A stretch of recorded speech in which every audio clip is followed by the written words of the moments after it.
seja muito bem-vindo. Eu sou Adriana Reide, está no ar Oeste com Elas. Mas antes eu convido você a se inscrever no nosso canal, a deixar o seu like, a sua curtida aqui pra gente. Nós estamos, sim, a partir de agora, recebendo aqui no estúdio, com muita honra e alegria, a desembargadora do Tribunal de Justiça de São Paulo, doutora Ivana Davi. Bom dia, já é de casa aqui no Oeste, né? Obrigado. Sempre bom recebê-la, conversar com você. Eu é que agradeço sempre o convite, sou de casa mesmo aqui, gosto de dividir com vocês e aprendo muito. Não, olha só que humildade. E a gente, então, né? Marina Helena comigo aqui hoje, nossa audiência no chat. Paula Camacho fazendo a primeira pergunta já. Ivana, bom dia, obrigada pela presença. Ivana, recentemente teve uma reportagem no qual denunciava que o pessoal do PCC queria contato com o ministro Cássio Nunes, né? Ou seja, não queriam falar através do advogado, queriam contato direto com o ministro do STF para se tratar sei lá do quê. Olha a ousadia desse pessoal, dessas facções. Eu queria que você comentasse um pouco dessa ousadia dessas pessoas ao tentar contato com o ministro do STF para ajudar eles nos processos que estão lá com o Cássio. Pois é, né? Essa situação, ela vem mudando com o tempo. Eu sou juiz há 34 anos e no começo da minha carreira era até engraçado porque não tinham mulheres na magistratura e a ideia é que eu fosse a secretária do juiz. E quando você falava, a juíza sou eu, tinha aquela cara meio de decepção, tipo, mas é isso, né? Mas você vai superando, sempre com educação, com um bom trato. E isso tem aumentado. É normal o juiz sempre despachar com o advogado. Raramente, né, a parte fala diretamente com o juiz. Até porque você tem toda uma estrutura de segurança, mais das audiências. Alguns juízes permitem que o réu mesmo converse com ele. No interrogatório, o réu pode falar o que ele achar que faz bem para a defesa dele. Mas o que a gente tem percebido, talvez pela tecnologia, pelas redes sociais, pela facilidade, e um pouco do juiz, né, está trocando. Eu acho importante o juiz falar, as pessoas entenderem o que é essa estrutura. Isso vem aumentando. A própria parte procura o juiz. Chama a atenção porque é a maior organização criminosa do nosso país, a 8ª maior organização criminosa do mundo, que tem um envolvimento com lavagem de dinheiro, com corrupção e tudo que envolve o crime organizado, essa insistência em, aspas, despachar com o ministro do Supremo, até porque os ministros do Supremo têm uma agenda muito diferenciada da minha, por exemplo, que sou uma juíza do estadual do Tribunal de Justiça de São Paulo.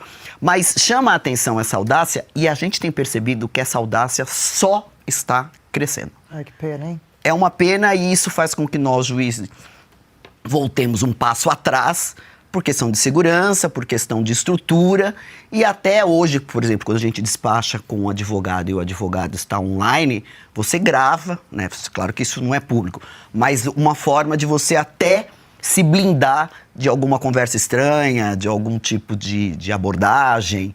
E isso é o crime organizado cada vez mais, né, abrindo, né, essa sua situação de ir buscar a justiça, de advogados ganham milhões, habeas corpus, viraram um tormento na vida do juiz, sempre com essa proximidade de contar alguma coisa ou pedir alguma coisa. O juiz fala no processo e é o advogado, né, constituído, ou às vezes da ativa, a Defensoria Pública aqui em São Paulo funciona muito, que fala com o juiz. Chama a atenção e ainda bem que tudo isso foi elucidado e publicidade.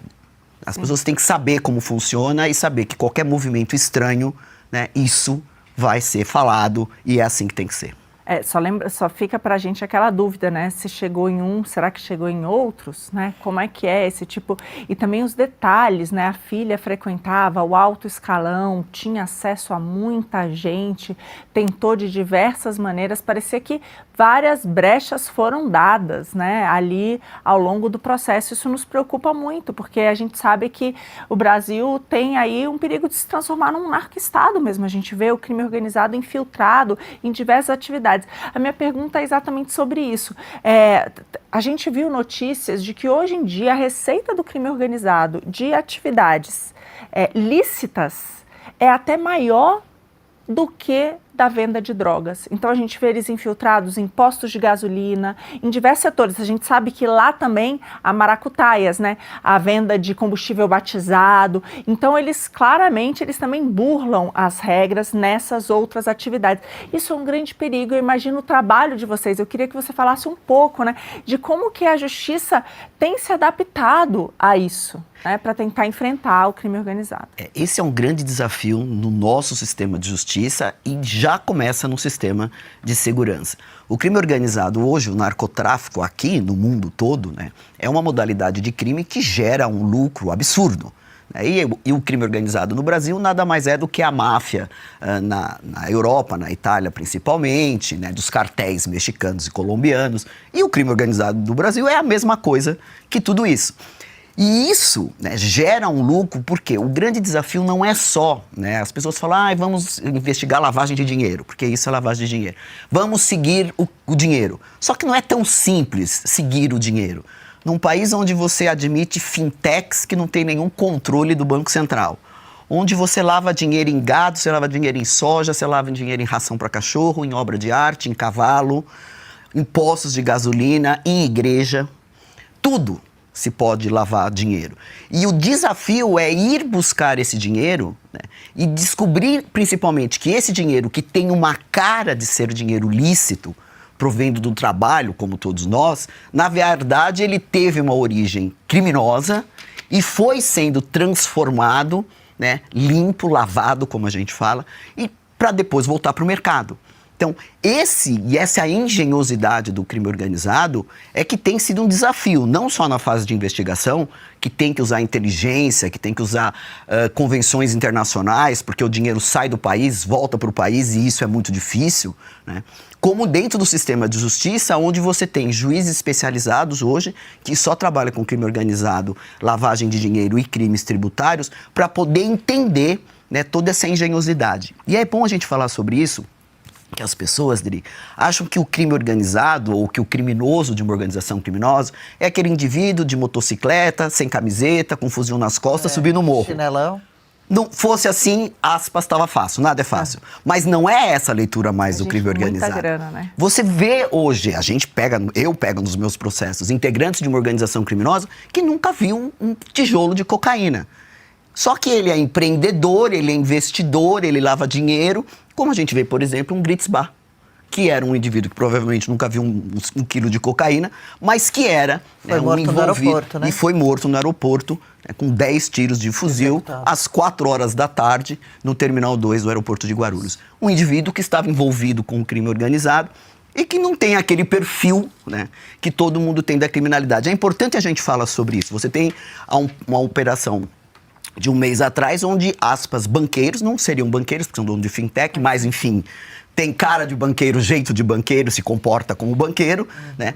E que era, literalmente, um lavador de dinheiro do crime organizado. Do Comando Vermelho com o PCC, né? Que não bastasse ali, uma das duas maiores grandes organizações do nosso país. Você acha que as bets podem estar envolvidas na lavagem de dinheiro? Na delação do Gritzbach, e já é pública, porque a denúncia foi oferecida, só que foi extinto o processo, bets, times de futebol, fintechs, tudo isso estava envolvido.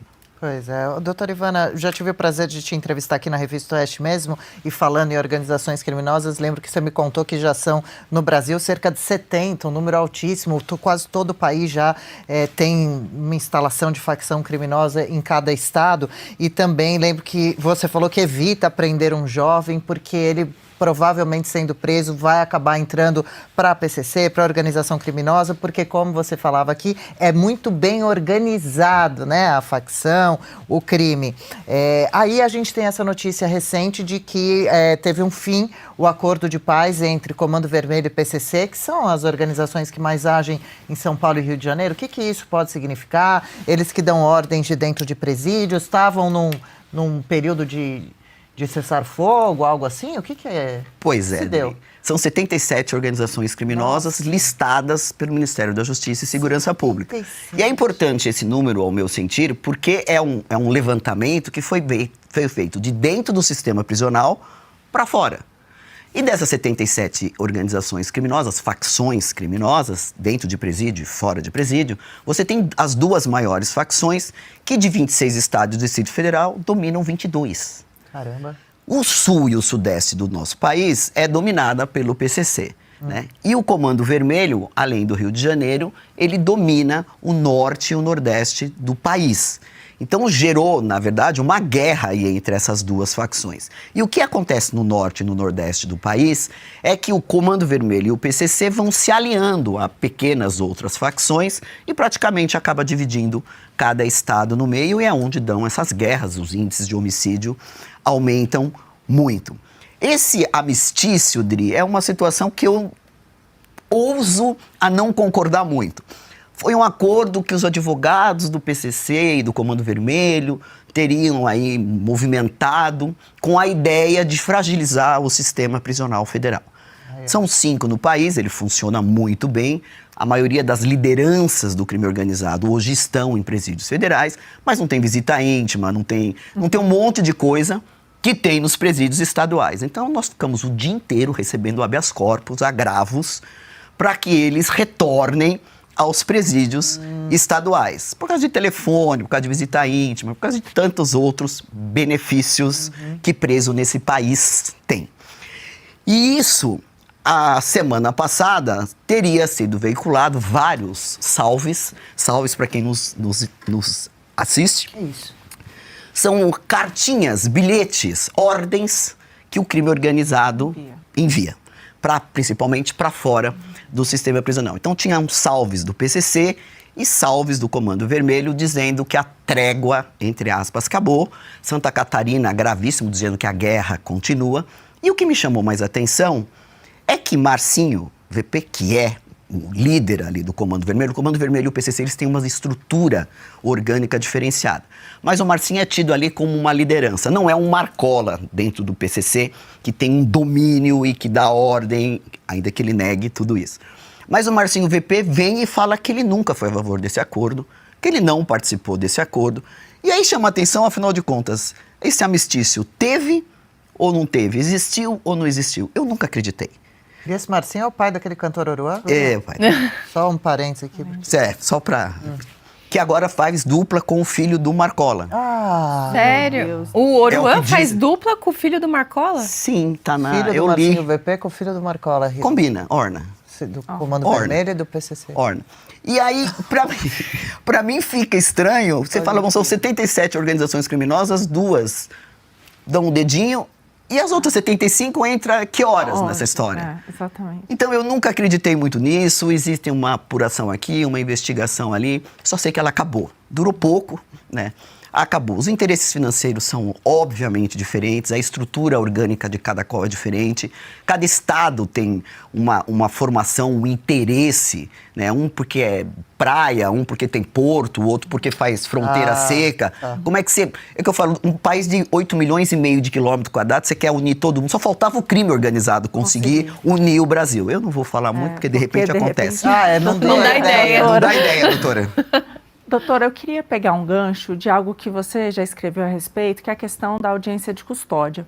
Porque a gente viu aí o ministro Lewandowski dizer que o problema é que a polícia prende mal, então a justiça tem que soltar. E a gente sabe que um dos grandes problemas da criminalidade do Brasil é a impunidade, né? Então, quantos a gente vê assassinos, quantas pessoas que estão ali tiveram inúmeras passagens pela polícia e acabam não sendo presas. Eu já escutei o relato de diversos policiais, Guarda Civil Metropolitana, de que, olha, a questão, por exemplo, de roubo de celular nem adianta, porque prende e ele já vai tirando onda, ó, você solta daqui a pouco. Então, na verdade, a gente não tem prisão de fato por roubo, mesmo a mão armada, que é uma loucura, né, de se pensar. Então, eu queria ouvir a sua opinião sobre isso, sobre essa fala do ministro, o que a gente poderia fazer para diminuir essa impunidade e a questão também da audiência de custódia. Bom, no que tange a audiência de custódia, para mim, eu fui 10 anos juíza corregedora e todas as prisões em flagrantes, como determina a Constituição, são e eram levadas em 24 horas para os juízes de todo o país. Então, sempre teve controle judicial da prisão, porque isso está na Constituição, o Código de Processo Penal previa isso, e a audiência de custódia foi criada por resolução quando o ministro era presidente do Supremo Tribunal Federal, né? E ele trazendo comparações com outras legislações e até convenções internacionais que o Brasil, de fato, é signatário, implantou por resolução, para que lei, implantou por resolução e está aí, funcionando. Agora, com a mudança no pacote anticrime, agora 2019, 2020. As audiências de custódia estão implantadas no país inteiro, até porque o CNJ obrigou todos os tribunais a implantarem e estão funcionando. Discordo absolutamente que a polícia prende mal e por isso o judiciário solta. A polícia prende o que tem que ser preso, o que um delegado ou um guarda civil ou um policial militar que estão nas ruas, que estão presentes na nossa sociedade. Não dá para pensar em sociedade sem polícia, não dá para fazer uma PEC sem conversar com o sistema de segurança, né? E eles prendem uma situação de prisão em flagrante que devem prender sob pena de prevaricação. E tem situação que o delegado não pode fazer nada, então tem crime que cabe fiança. O delegado ele tem um limite para fixar essa fiança, acima desse limite ele não pode fixar.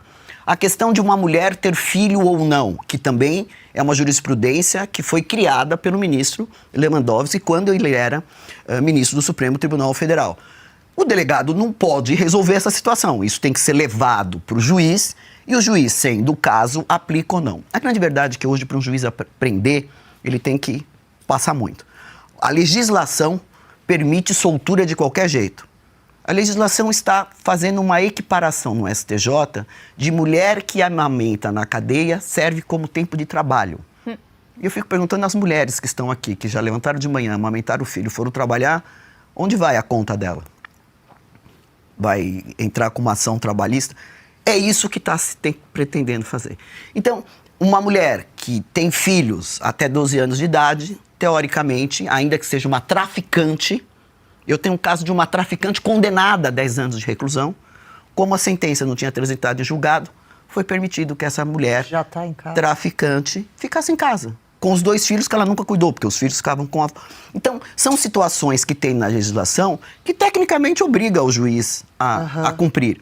E tem também, logicamente, a gente não pode afastar isso da realidade, juízes que têm uma tendência mais liberal e que, eventualmente, na audiência de custódia, acaba se convencendo que aquele indivíduo faz jus a aguardar o processo em liberdade e acaba soltando. É um caldo, a sociedade não entende isso e com razão, porque é a sociedade que está aqui na esquina sendo assaltada, mas uma situação que o sistema de justiça precisa enfrentar, né? A grande verdade é que não tem segurança pública, a sociedade se sente desprotegida e essa é a impressão que dá. Não adianta falar que os dados de São Paulo constam que o crime de roubo caiu, os índices de crime de roubo ficaram menores esse trimestre. Não é o que a sociedade sente, né? E a nossa missão, a minha principalmente como aquela que fala do direito, é exatamente passar essa situação. E a gente vive um momento muito difícil.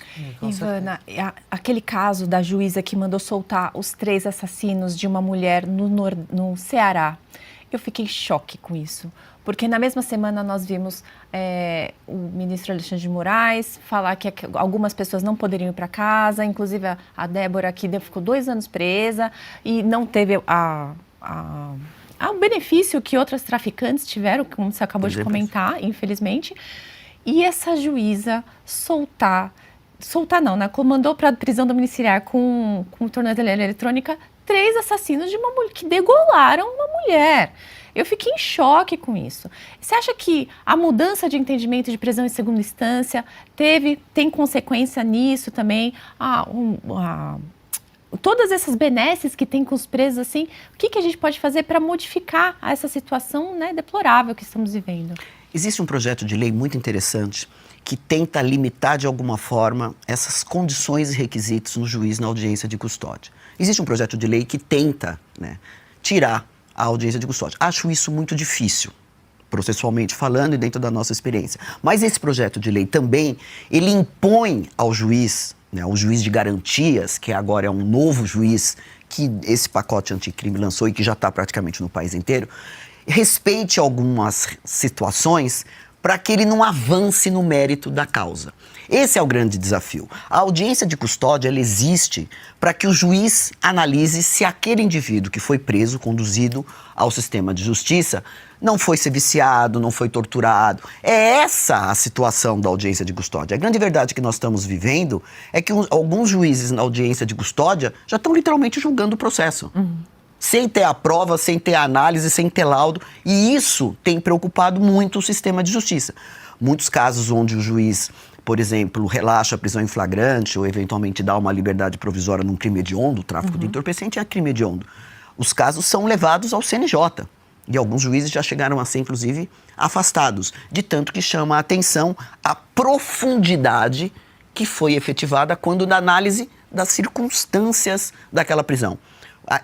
Eu acho que para mim esse é o grande ponto nevrálgico. É até onde o juiz de garantias está indo numa audiência onde não tem promotor, onde o promotor ainda não analisou a prova, onde você tem a prisão, situações ali, depoimentos, ainda muito tênues. Mas tem um ponto bom. Nesse levantamento da audiência de custódia, 46% saem em audiência de custódia. O que me deixa feliz que quase 60% ainda continua preso. A nossa grande desafio é mudança a isso. Mas eu falo nessa experiência, a gente nunca viveu, né, a segurança e a violência que nós estamos vivendo hoje, principalmente em São Paulo. E essa discussão onde prende em audiência de custódia, solta no tribunal, prende no STJ. Sabe, essa insegurança jurídica, eu imagino investidor no país, qualquer pessoa que vai se preocupar em vir para o Brasil, assistindo tudo isso. Não vem, né? Não vem. Eu queria só trazer... Rapidinho, só o próprio traficante que o ministro soltou, viu que ele não tinha residência fixa, mas ele já mandou para prisão domiciliar, né? Aquele que deveria ter sido... Deportado para a Espanha. Búlgaro, né? Ele não tinha residência fixa e mandou ele para prisão domiciliar e depois revogou. Então, esse, aspas, vai e vem do sistema de justiça que faz com que as pessoas, com razão, não entendam direito o que está acontecendo. O problema é que você tem a legislação, você tem a lei.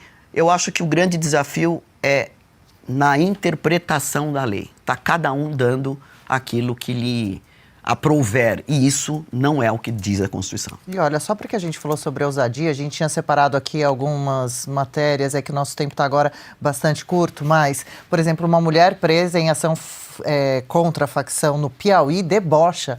Abro aspas aqui para ela, ela diz: já tô na pista, viu, meus amores? Para todos os meus seguidores, um beijão. Uma operação que investiga suspeitas de integrar o núcleo feminino da facção Bonde dos 40. Então tem mulheres envolvidas e muito também no crime, né? Muito, e você muito. já comentar, até porque antes elas eram usadas mais para disfarçar, agora já se sabe que é tanto quanto homem, né? O crime usa a mulher exatamente porque ela sai do sistema prisional com mais facilidade que um homem. Eu tenho 2 traficantes. Uma é uma mulher que tem uma criança e outro é um homem. Ambos foram presos com 50 quilos de cocaína. A possibilidade dela ir para o regime aberto é de 100 para 1. Tendo visto esse Então, caso, você o crime organizado é uma blogueira, né? Ela já foi do PCC. Ela já foi do PCC, rasgou a camisa, rasgou, que a gente fala que é sair da facção, e foi aceita por outra facção.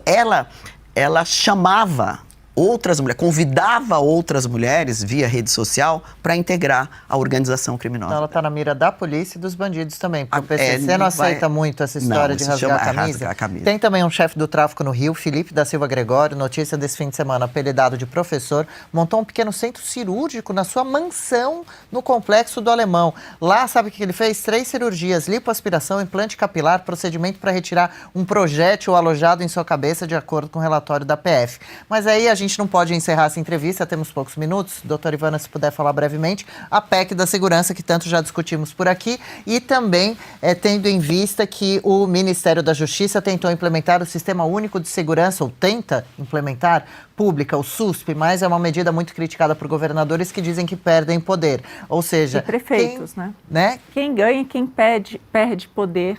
Nesse braço de ferro. O que a gente deve ficar atento aí? Olha, a PEC, ao meu sentir, é mais do mesmo. É mais do mesmo. Então, a lei do SUSP, ela já existe e o que falta é implementação, é dinheiro. Então, falar que você quer, né, fazer uma comunicação ou engendrar uma comunicação entre todas as polícias. Isso é tecnologia. Eu não preciso de uma PEC que muda a Constituição Federal para dizer que eu quero que todas as polícias conversem. Né? Isso você pode fazer por lei. Você tem a lei do SUSP, que obviamente não avançou porque não foi investido. Você precisa de tecnologia, você precisa de mecanismo, você precisa preparar essas polícias para trocar informações. Trocar informação com a polícia é uma conversa muito sensível. Claro. Porque cada policial, seja a polícia investigativa, seja as polícias ostensivas, ela tem suas inteligências, ela tem as suas características. De vazar, né, operações. E o problema é esse, é a corrupção. A palavra é dura, mas é essa. De chegar a uma investigação e a investigação tergiversada, ser dividida, porque isso chama-se corrupção, que também é um problema que a gente tem que enfrentar, em que pese ser um problema também muito ácido. Então a PEC, ao meu sentir, né, praticamente não muda nada. Dizer que para isso, para as polícias conversarem, eu preciso de uma PEC, não. Fazer da polícia, ampliar a Polícia Federal para fazer outras investigações. Por exemplo, crime organizado interestadual, já existe lei para isso. E tanto que a Polícia Federal faz esse tipo de investigação. Então são algumas situações que, ao meu sentir, posso estar enganada, mas ao meu sentir, não mudaria nada a situação que o Brasil está no que tange a segurança pública, ou melhor, na insegurança pública. Ai, que pena, né? Como que é aquela respirada, aquela meditada? A gente precisa, é uma mesmo. coisa. Mas parabéns, doutora, pelo seu trabalho. Obrigado. São pessoas assim que, bem ou mal, nos inspiram, né? E a continuar. como? Se fosse todos assim. Trabalho muito sério. Doutora verdade. Ivana tem uma experiência muito grande. Pessoal no chat comentando demais como é bom ouvi-la. Doutora Ivana Davi, sempre bem-vinda por aqui. Doutora que tem rede social, está sempre em diversos canais de televisão comentando assuntos importantíssimos. Siga a doutora por lá também no Instagram. Antes da gente ir embora, doutora, acompanha com a gente. Tem escândalo, tem a ver com crime. Julgamento dos Estados Unidos começando hoje. Meses após ser preso, Sean Diddy Combs, o P. Diddy, começará a ser julgado nesta segunda-feira em Manhattan, nos Estados Unidos. O cantor é acusado de diversos crimes sexuais, entre eles estupro, tráfico sexual para fins de exploração sexual, como transporte de pessoas, sequestro, suborno e violência. Vale lembrar que o artista foi preso há mais de 8 meses, é acusado de violência sexual por mais de 100 homens e mulheres. P. Diddy se diz inocente de todas as acusações. Nessa primeira fase, a justiça americana seleciona o júri para o julgamento e essa ação pode durar até uma semana. A gente segue acompanhando os desdobramentos do julgamento, que pode levar P. Diddy à prisão perpétua, hein? Aí, ó, tá escrito aqui também na matéria, P. Diddy pode pegar a doutora Ivana, então, perpétuo. Foi um escândalo lá nos Estados Unidos e no mundo todo. Um monte de outros atores conhecidos que iam em festas dele desde jovens, podem ter sido abusados também, né? Agora a estrutura que a gente vê é tudo quem quer sair, né? Quem não estava na festa. Não foi bem assim, eu nunca fui. Puxa, agora é o barata voa, como diz o... Barata voa, mas é importante que ele responda, né? Que seja um sim, julgamento correto, porque as acusações são gravíssimas. Doutora Ivana, ótima semana, volte outras vezes, por favor, sempre um prazer estar ao seu lado, minha admiração, nossa. Eu é que agradeço sempre, creia, sou eu que aprendo. E para nós dividir, aprender, conversar sobre isso, faz com que a sociedade, né, atente a tudo que está acontecendo e, de alguma forma, vamos juntas tentar mudar tudo isso.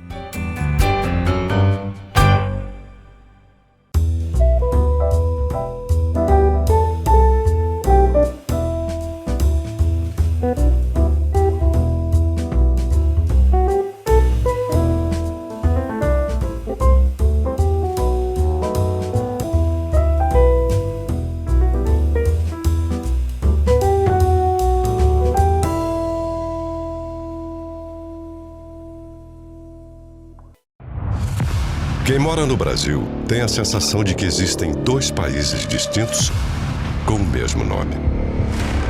Um é o dos discursos do governo e das reportagens divulgadas pela maior parte da imprensa.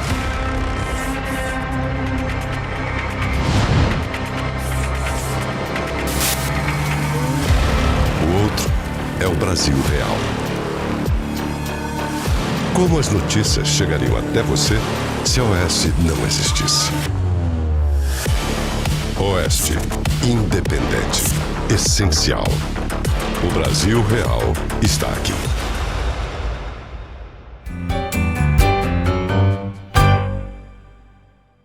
O Oeste com Elas entrevista agora o professor de Direito Constitucional, mestrando em Gestão e Políticas Públicas pela FGV, Dr. Fábio Tavares. Muito obrigada pela participação. Bem-vindo à Revista Oeste, doutor. Adriana, Marina, Paula Camacho, muito obrigado pelo convite. É sempre bom estar junto de mulheres tão inteligentes e competentes. Muito obrigado. A gente que agradece. Uma alegria. Eu acompanho o senhor na rede social. Tem um conteúdo todo muito interessante. Mas vamos entrar aqui no que interessa mais, a princípio, ao programa, quem nos acompanha, né? A minuta do golpe, o senhor trouxe aí com o senhor para mostrar pra gente. Tá todo mundo procurando, viu? Esclarece pra gente o que se trata essa tal minuta do golpe que a gente ouve tanto os ministros do Supremo e o STF falarem à imprensa. Adriana, Marina, Paula, é muito importante esse ponto, porque a mídia não especializada, ela não vem atacando isso. E, principalmente, a Procuradoria-Geral da República não acostou nos autos. É muito importante nós fazermos uma pequena reflexão o que aconteceu em 2022. É lá que nós vamos achar a resposta para esclarecer. Muito rápido. Em 2022, o TSE editou 3 resoluções. Junho, agosto e setembro. A lei eleitoral ela é muito clara. Você só pode editar resoluções até o dia 5 de março. E 2022 foi o ano eleitoral. Ocorre que isso, juridicamente falando, acaba causando o quê? Uma grave instabilidade institucional, principalmente para o candidato da época, que era o Jair Messias Bolsonaro. Ora, se eu sou o candidato e mudam as regras contra a lei, absolutamente, e eu vou me colocar numa posição extremamente frágil e literalmente não teremos uma concorrência leal. Eu, na condição de presidente, abro a Constituição Federal e estou sendo assessorado.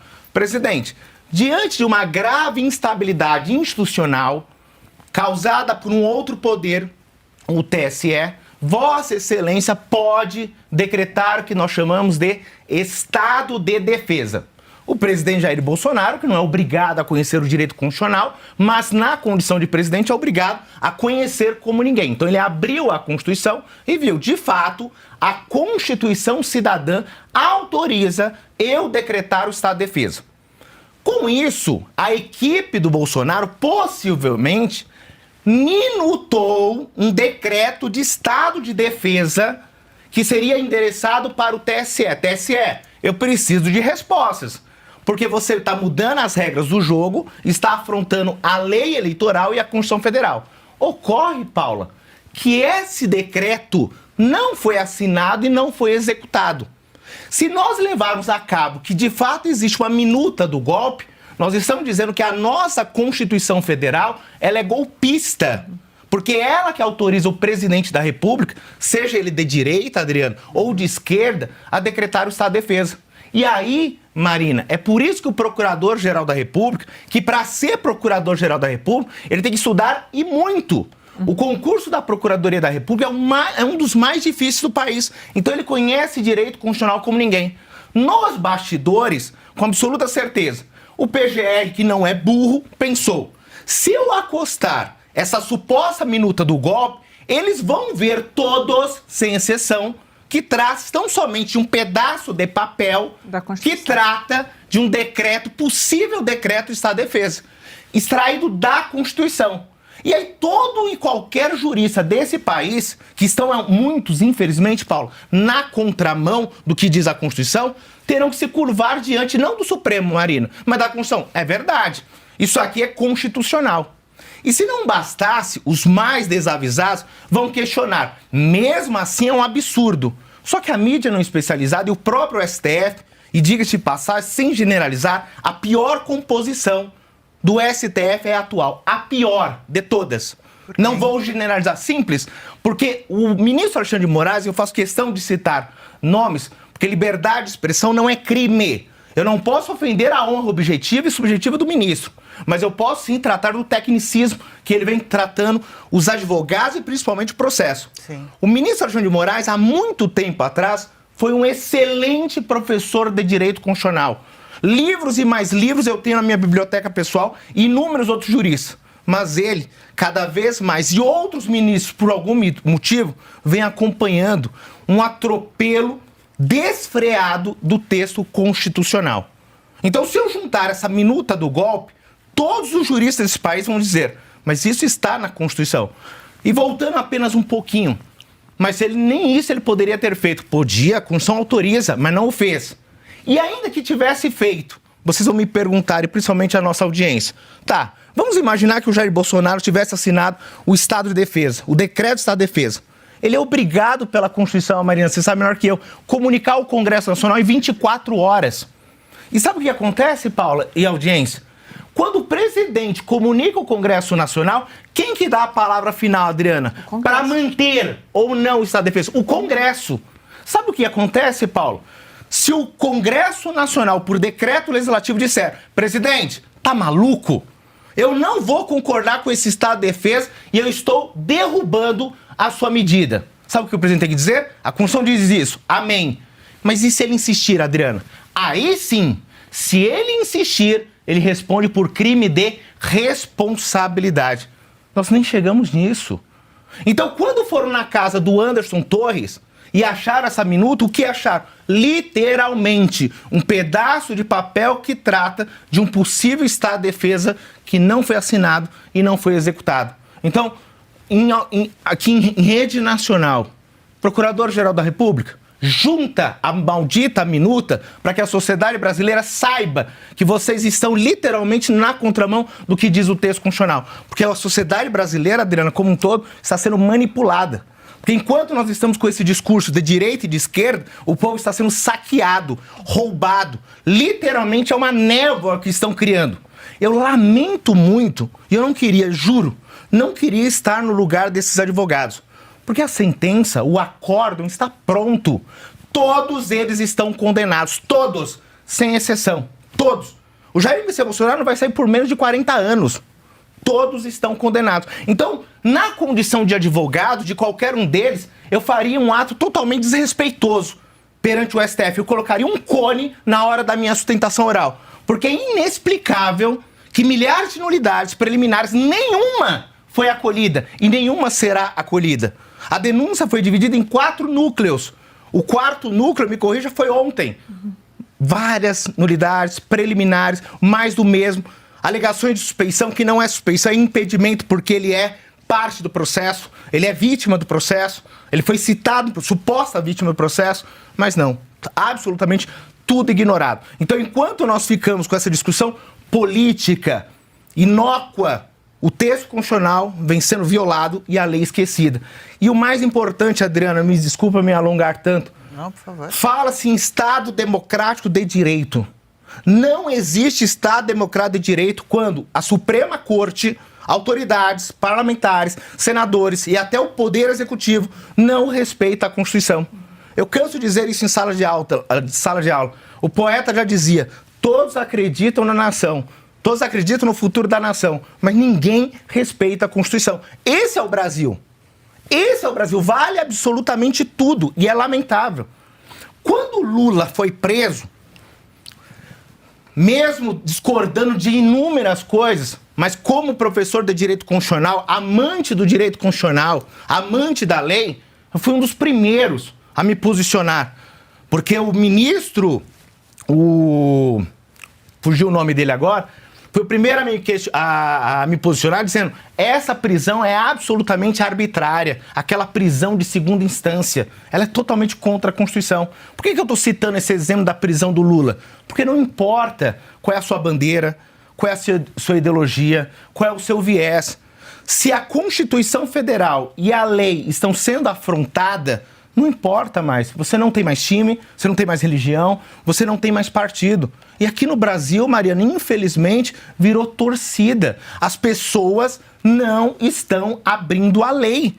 As pessoas não estão lendo a Constituição. E agora eu vou falar para a minha classe, para a minha categoria.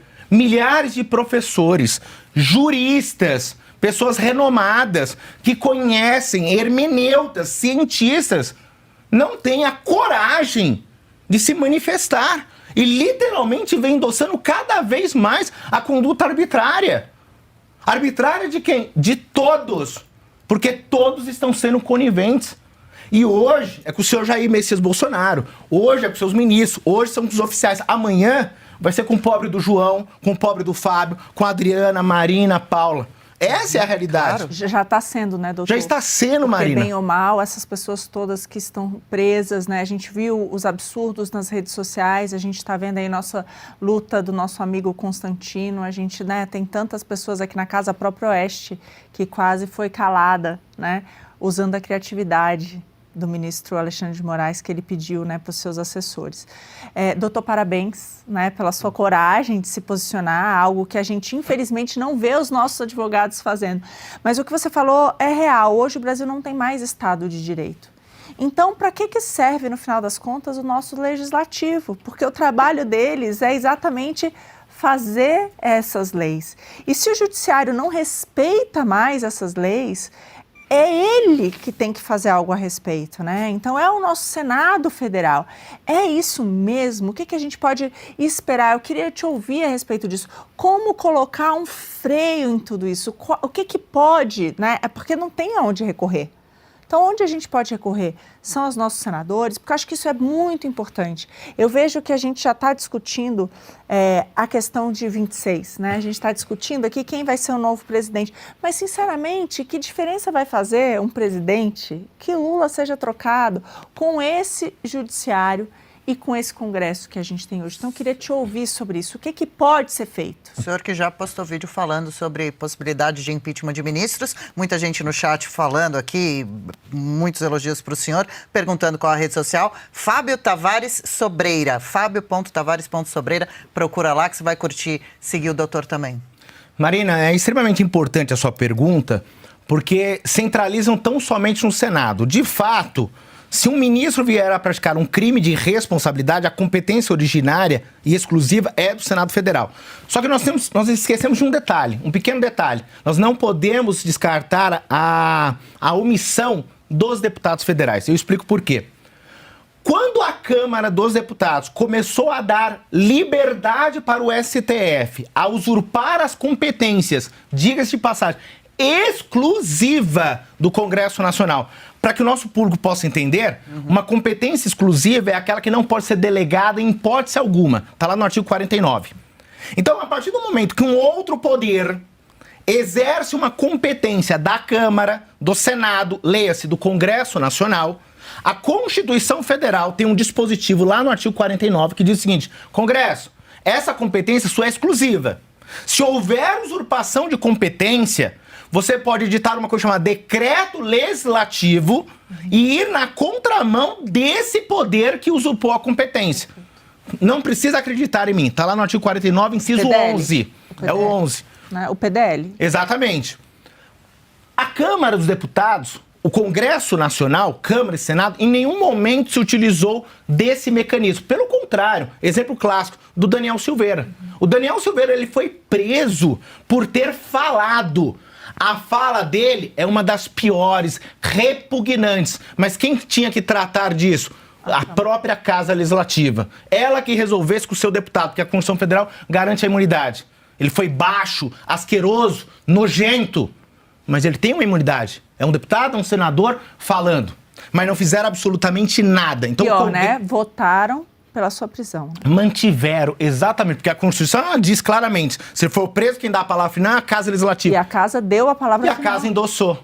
Quando a Casa endossa, o que ela está dizendo? Acabou. STF, não se trata mais de separação dos poderes. Eu não sou mais um freio, eu sou um escudo. Aqui. Vem mandar aqui. Não é eu literalmente vou te proteger, Supremo. Faça o que você quiser. Porque agora a separação dos poderes de Montesquieu cai por terra. Eu tinha que ser um freio, Paulo. Agora eu sou um escudo do STF. Isso serve para todos os deputados e senadores. É óbvio, milhares estão tentando, não podemos generalizar nunca. Mas será que mais de 20 pedidos de impeachment contra o ministro X, e eu vou citar o nome, Alexandre de Moraes, ele tem mais de 20 no Senado. Nada foi analisado. Nada. Nada. Que cai no colo dele mesmo? Será que não pode pautar? Será que os nossos deputados e senadores, eles não está mais do que na hora de alterar o regimento interno e esvaziar o poder do presidente? Porque é lamentável. Quem pauta a mídia é o presidente da casa. Se o presidente da casa literalmente for amigo do rei, e não importa se o rei é de esquerda ou de direita, ele não pauta. Então é muito simples resolver o problema. Senhores deputados, senadores, vamos alterar o regimento interno para esvaziar esse poder. a pauta estará, nesses casos graves, por maioria absoluta da casa. Acabou. Resolve o problema. Mas nem isso, Marina. Doutor, a grande verdade, a gente tem as assinaturas, por exemplo, suficientes para a CPI de abuso de autoridade na Câmara. Está lá, né? E foi decidido não ser feita. Agora, a gente fez uma entrevista com o deputado Marcon e ele trouxe um número relevante. Nós temos um pouco mais de 100 deputados, de fato, de direita no Brasil. Essa que é a grande realidade. Então, está ali um número entre 130 e 140. Você pode entrar lá no placar quem vota com o governo, quem não vota. Esses números são todos públicos, né? Existe aí o placar do Congresso, existem outros. Então, a grande verdade é que não existe essa maioria hoje para mudar regimento interno, para fazer acontecer, nem a CPI do roubo dos aposentados do INSS. Você quer uma coisa que seja uma demanda mais absurda de direita, de esquerda, de qualquer um. Como é que a esquerda pode ser contra algo como isso? E aí a gente vê a realidade do que você está falando, que é isso, né? As lideranças não querem, os presidentes das casas não querem, as lideranças dos partidos não querem.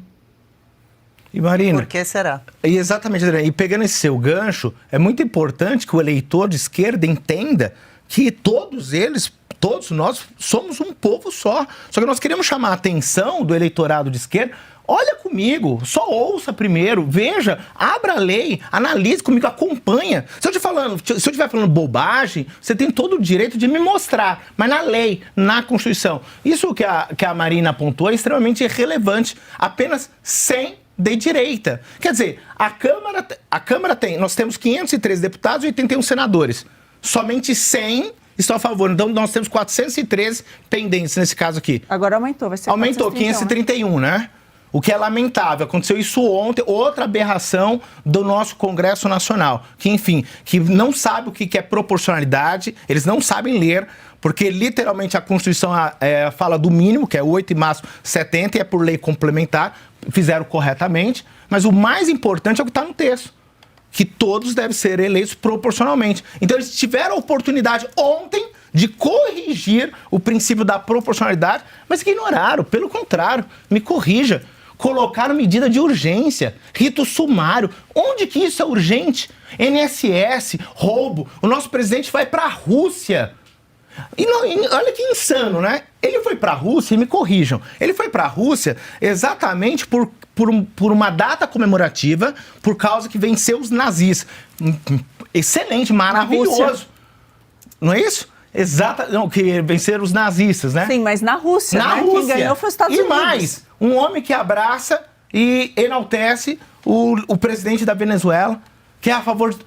É surreal isso, é insano. Tem um outro tema importante. Vamos adicionar isso, que o presidente Lula e o governo não quiseram transformar o PCC e o Comando Vermelho em terroristas, né? Qual que é o motivo, qual que é a motivação, por que ele quis fazer isso, tendo em vista que esses terroristas, né, brasileiros, essas organizações criminosas, elas praticam terrorismo, elas tiram dinheiro da população, elas matam, elas assassinam, elas sequestram, elas praticam terrorismo, mas o governo decidiu não associá-las. Mas, Paula, se nós olharmos o que está acontecendo com o INSS, e nós vamos talvez pontuar isso, se eu olhar exatamente pensionistas, aposentados, saqueados, literalmente não foi o ex-ministro que fez isso tão somente. É uma organização criminosa dentro da própria instituição. Agora, respondendo a sua pergunta, se literalmente eu tenho uma organização criminosa dentro das instituições, por que eu vou criminalizar e transformar eles em atos terroristas? É óbvio, porque amanhã ou depois, essas pessoas que estão dentro do governo serão tratadas como terroristas. Existe uma teoria alemã que eu adoro ela, mas eu adoro de forma científica, que é o direito penal do inimigo, que não é adotado e não deve ser adotado no Brasil. Sabe como que essas pessoas do 8 de janeiro estão sendo tratadas? Como inimigo do Estado. E quando você é tratado como inimigo do Estado, você não olha mais o fato, você olha tão somente a pessoa. Essas pessoas eram aliadas de quem? Jair Messias Bolsonaro. Então eu vou tratá-lo como inimigo do Estado. Sabe o que o nosso Código Penal diz? Analise os fatos, não a pessoa.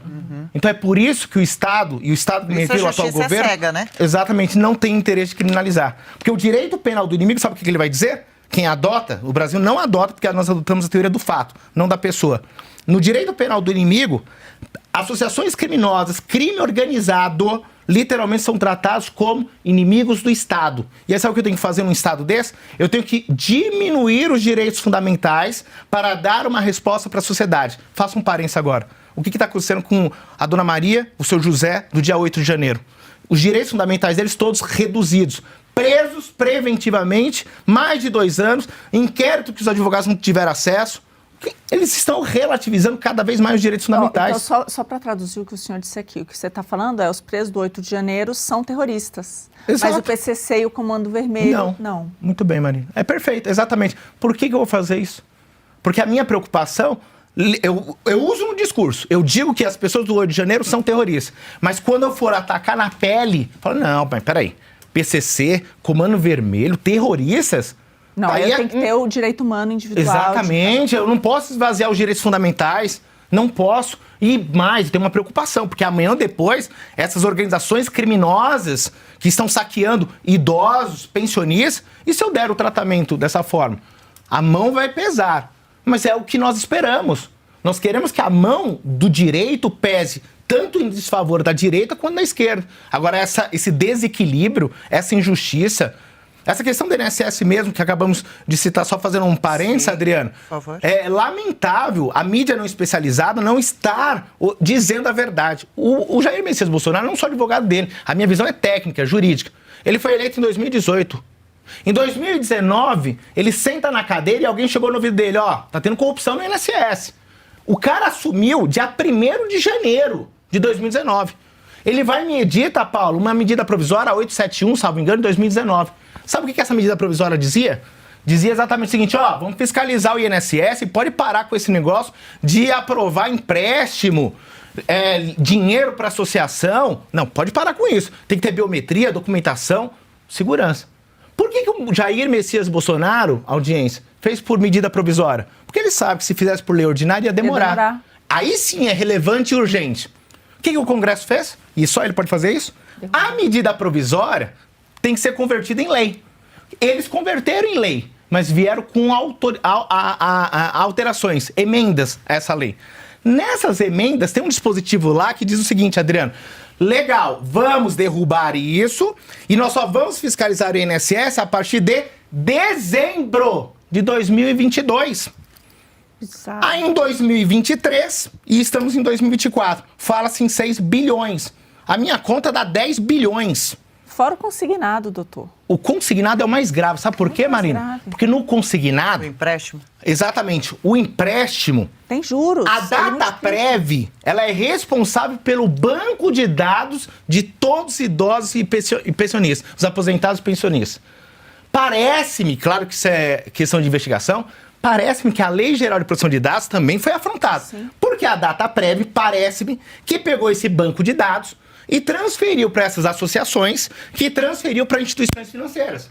E aí viram uma fragilidade e falou o seguinte, o idoso não tem o que comer, não tem dinheiro para comprar o remédio. Nossa. Faça o empréstimo consignado, joga na conta dele lá 6, 7 mil reais, que quando ele ver, ele vai gastando. E vai vir um desconto. É isso que aconteceu. E vou tacar juros ainda. E aí então, daqui a pouco ele pegou 5 na conta dele e está devendo 15, 20. Empréstimos que ele não pediu e não autorizou. Marina, Adriana, Paulo, estamos falando de 90 bilhões somente em 2023. E 2024. E 2024. E esse é restinho em 2025.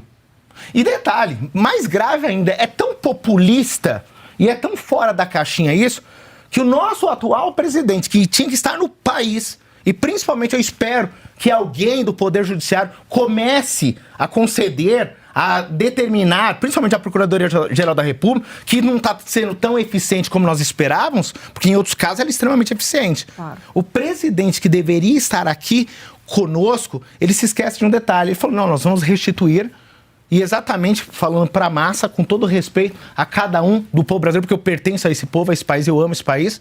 Mas quando ele diz isso, as pessoas vão pensar, puxa, como ele é bom, ele vai fazer o bem. Só que as pessoas se esquecem, todo pensionista, todo aposentado, procure um advogado e entre com uma ação, porque aquilo que é descontado indevidamente é repetição em débito. Tem que devolver em dobro e corrigido. Mas a gente vai pagar, ele vai devolver. Tudo que o Lula quer, doutor, desculpa, Claro. é isso. É devolver em dobro, corrigido, com o nosso dinheiro. Para passar de bonzinho? Para passar de bonzinho. E deixar Passar o dinheiro por bom roubado samaritano. com quem roubou. Porque não vai pegar o dinheiro de volta. Já tá falando que ele que descobriu a fraude agora no governo dele. Ele fez um pronunciamento. Ele fez um pronunciamento. É Eles tão fizeram lamentável. isso no Mensalão e no Petrolão, que só foi para frente porque eles permitiram. Como se o Estado fosse deles. E é uma indução, Marina, porque o povo tem que saber que o INSS é uma autarquia federal e ela está atrelada ao Ministério. E quem nomeia todos os diretores, superintendentes e presidente do INSS, quem que é? O presidente. Aí eu abro a Constituição, Paulo, sabe o que a Constituição diz? A Constituição diz que todo ministro de Estado tem que prestar anualmente contas. Então eu pergunto, presidente da República, Luiz Inácio Lula da Silva, quer dizer que você não leu o relatório do seu ministro, você não sabia o que estava acontecendo, porque quem nomeou o presidente, o ministro, os diretores, é você. Então, literalmente, não adianta, porque é sempre assim. Eu não sabia do sítio, eu não sabia disso, eu não sabia de nada. E o país está à mercê. À mercê de um executivo omisso, à mercê de um poder judiciário que eu não sei o que está acontecendo. Recentemente, um ministro que veio da advocacia, e é o Zanini, eu me refiro ao Zanini, mandou apreender celulares de advogados. O cara veio da advocacia. É claro, se o advogado se excedeu, filmou, falou bobagem, ele deve ser punido.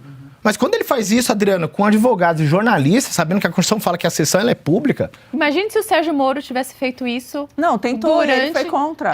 Ele disse que não poderia ser gravado, do Lula. E o Zanin, né, falou que o Moro estava cometendo um erro. Ele pediu para poder gravar, porque ele queria gravar também a fala. E o Moro disse que já ia ser gravado, não permitiu que outros gravassem. Ele foi contra, ele defendeu tudo isso e depois... Aí, Marina, para e pensa, o juiz de primeira instância, ele fala, se a Suprema Corte faz isso, eu também vou fazer. Vou aprender o celular. Eu, juiz, vamos imaginar, não sou juiz, não sou magistrado, mas juiz, passei na carreira agora, quero fazer cumprir, o STF pode, está abrindo precedente, a Suprema Corte, que é a guardiã da Constituição, está dando um mau exemplo, então por que os magistrados não podem fazer igual? E é o que acontece, é o que está acontecendo. Não generalizando, Adriano, mas muitos magistrados estão fora da casinha. Está fora da casinha, violando prerrogativos dos advogados. A OAB se manifesta? Se manifesta. Mas, na minha opinião, deveria se manifestar muito mais, porque a OAB é poderosa. Ela tem um lobby absurdo. Mas não, ela só se manifesta pontualmente. E isso me irrita. E muita gente aqui no chat falando justamente isso. E a OAB, o que a OAB pode fazer? Como a OAB se posiciona? Muitos comentários para o senhor. Eles têm que devolver o dinheiro para o bolso deles. O Brasil hoje está uma festa junina. Excelente entrevista, muito bom. O advogado, o doutor, excelente explicação do professor. Esse cara é porreta, que aula, hein? Olha, depois dê uma olhada por aqui. Nosso tempo, 12:02, né? Estouramos para variar, não tem jeito. Doutor Fábio Tavares com a gente aqui hoje. Siga lá o Instagram do doutor, que ele posta diversos vídeos de assuntos diversos. Fique de voltar por aqui, adoramos a conversa de hoje, todas as explicações aqui, a gente de boca aberta acompanhando. Excelente quarta-feira e até essa próxima, viu? Adriana, Marina, Paula, muito obrigado à audiência e desculpa me estender, Imagina. que eu fico extremamente irritado quando a nossa Constituição é afrontada. Muito obrigado. Eu estou em Lisboa, na Avenida da Liberdade, para falar da Revista Oeste. A Avenida da Liberdade é uma das mais belas da Europa, a começar pelo nome. E a Revista Oeste tem tudo a ver com liberdade. Também é uma avenida para a liberdade. Não recebe dinheiro de governo, não aceita, portanto é independente.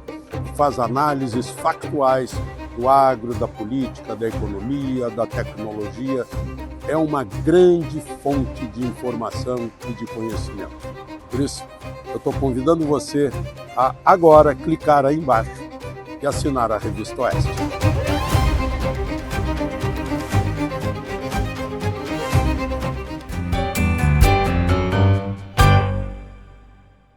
Oeste com Elas recebe agora a nossa querida doutora Denise Steiner, nossa dermatologista. Todas as quintas estamos aqui para conversar sobre a saúde da nossa pele. Bom dia, bem-vinda. Bom dia. A gente está falando da saúde da pele, mas da saúde da pessoa, né? Que eu sempre digo que para discutir política, para melhorar o nosso país, também precisa estar saudável, né? Para aguentar. E como?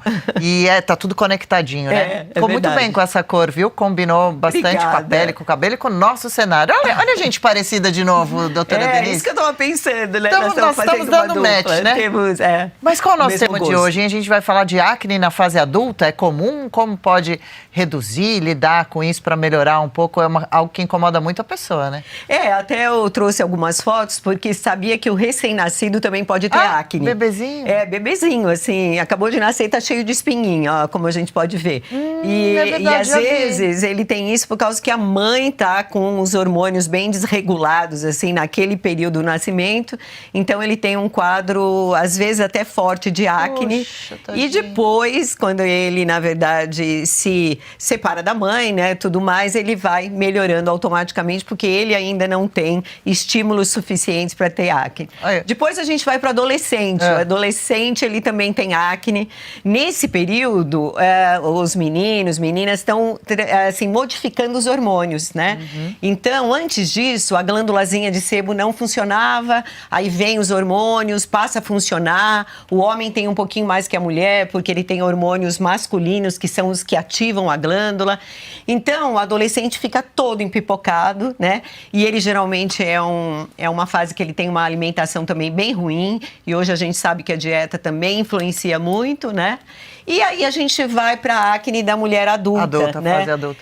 Que, na verdade, depois aí dos 25 anos, não devia mais ter acne, né? Já passou aquela instabilidade, os hormônios estão regulares, tudo, e a mulher pode ter. Aí é uma acne diferente, no Chega a queixo, dói bastante, Dói, é bem inflamado. A Paula fazendo que sim, já teve problema com acne? Eu tenho. Até hoje? Eu tenho Não sempre. parece. É porque eu tô com um reboco aqui maravilhoso. Mas tá que com a Jojo pele tão fez. bonita, já te vi sem Mas maquiagem. eu tenho. Já enfrentou tenho o problema? É bem recorrente.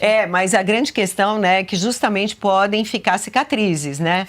Então, isso também é um cuidado que a gente tem que ter com a acne, tratar a acne para que você não deixe cicatriz, que você não ficou. Então, pelo menos... Que adolescente adora ir lá no espelho, É. tentar resolver sozinho, Exatamente. pode acabar se Mas machucando. engraçado que eu não tive muito Você não na espremia? adolescência. Eu tenho agora, depois de velha.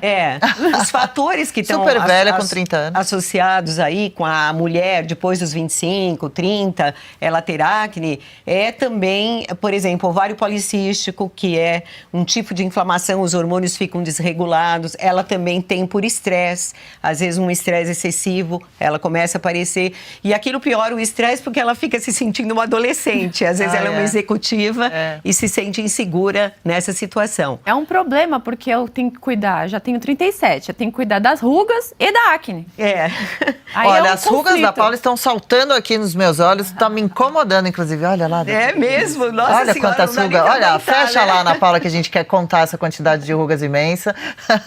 Mas a Paula é vaidosa, ela Olha, gosta depois de se desse cuidar. close, a gente merece like, eu acho. É verdade.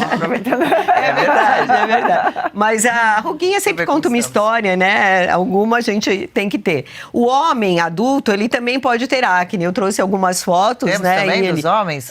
Às vezes aqueles que têm, assim, os hormônios um pouco mais desregulados também, ele pode ter quadros sérios que ele não consegue se livrar mesmo após os 30 anos. Ai, olha. O que eu quero deixar de recado, gente, é que a acne é uma inflamação da pele. É como se a pele estivesse pedindo socorro. Então, significa que algo está desregulado. E hoje, além da questão da acne, os hormônios, se faz uma relação também muito importante com a dieta. Então, muitas vezes, se você quiser tratar a acne, você tem que melhorar a dieta. A alimentação. O que faz mal? O quê? Alimentos todos que tenham muito açúcar. Falavam de chocolate, né? Exatamente. Mas aquele chocolate, principalmente, que tem leite, tem creme, tá cheio de, né, assim... Porque se você pegar o chocolate 70%, 90%, ele é um pouquinho melhor nesse sentido. Então, se a pessoa só come pizza, só come sanduíche, pastel, pão toda hora, doce o tempo todo, o chocolatinho, a balinha, não sei o quê, ele tende a piorar da acne.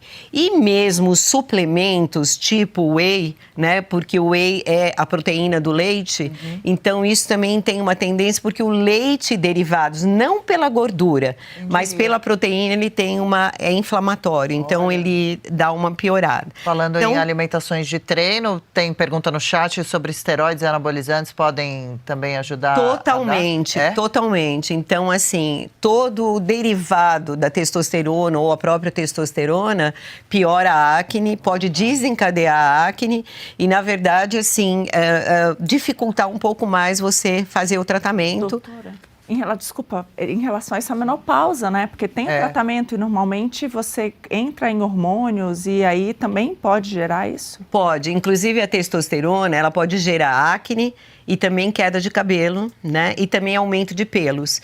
E a mulher na menopausa, às vezes, ela tem uma crise nesse sentido, porque ela abaixa o estradiol, que é o hormônio feminino, e relativamente ela não baixa a testosterona. Então, às vezes, no climatério, ela tem acne, também pode aparecer. E quando ela vai fazer reposição, se ela fizer reposição com testosterona, às vezes ela pode ter uma reação, ser mais sensível nesse sentido.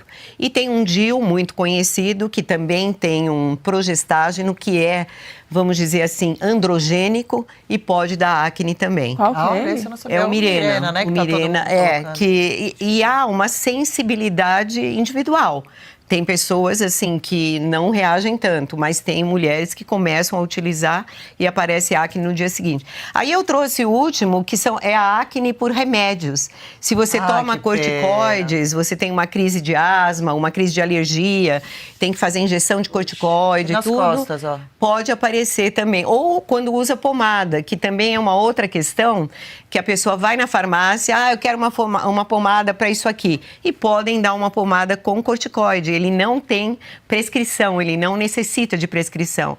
E se você começar a passar isso nas costas, no rosto, você pode ter mais acne ainda por causa dos remédios. Não é muito comum a gente ver acne na perna, no pé, né? Geralmente a acne vem mais, a gente vê costas, ombros, rosto e vai parando por aí. Você tá ótima, você já vai, tá boa para ser dermatologista. É porque nessas regiões, rosto, o peito, as costas, na parte de cima principalmente, nós temos mais glândula sebácea. E a glândula sebácea é a grande estrutura da causa da acne, porque ela produz muito sebo, começa a entupir, a bactéria começa a crescer e vai promovendo o quadro inflamatório. Posso ler um comentário aqui rapidinho? Claro, por favor. Você falou do estresse, né? Aí comentário aqui, estamos lascados, Moraes, Barroso, preços altos, tudo dá acne. E acne.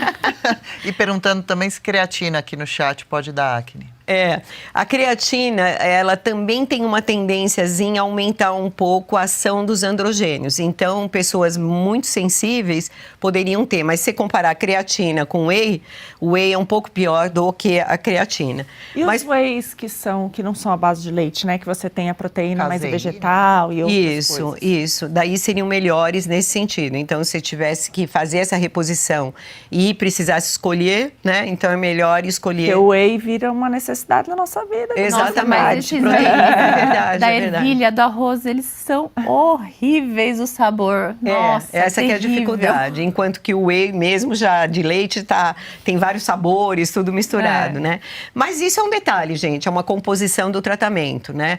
Mas como falaram aí, como o estresse vai piorar muito, isso que eu sempre digo, a gente precisa se equilibrar melhor, a gente precisa ter dieta, sono, fazer exercício, a gente precisa se cuidar, porque estresse nós estamos tendo bastante. Então, a gente precisa ter resistência. Não sei, doutora Denise está pessimista. Não. Brasília, né? Brasília é porque eu fico muito sensível à injustiça, né? Eu acho que está havendo muita injustiça. Então, tem razão. É difícil. Mas aí aqui a pessoa desopila também. Aqui, né? Eu acho com elas. Ela escuta, né, essa reação, também dá uma desopilada.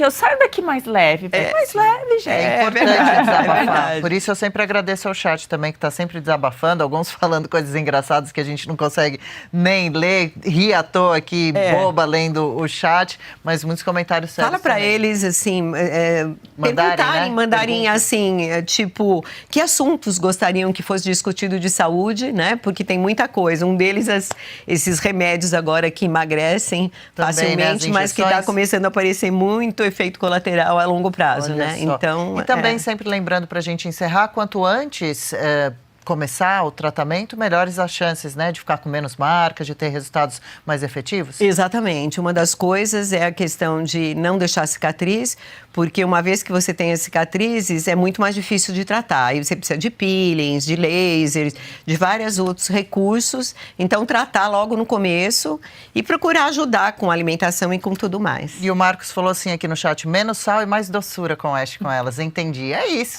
mesmo. E como doutora Denise já me deu aqui o cargo de dermatologista, condição de dermatologista também, vamos combinar? Consulta com ela, pagamento comigo, fechado. 12:01. Obrigada, doutora Denise, por hoje, viu? Um beijo grande, boa quinta e já estamos te esperando na semana que vem. Obrigada, meninas. A Marina falou certo, a gente desopila, vê pessoas né, interessantes, inteligentes. Queridas. Conversa, é muito bom. Obrigada. O Brasil, que faz a economia acontecer, está em Oeste Negócios.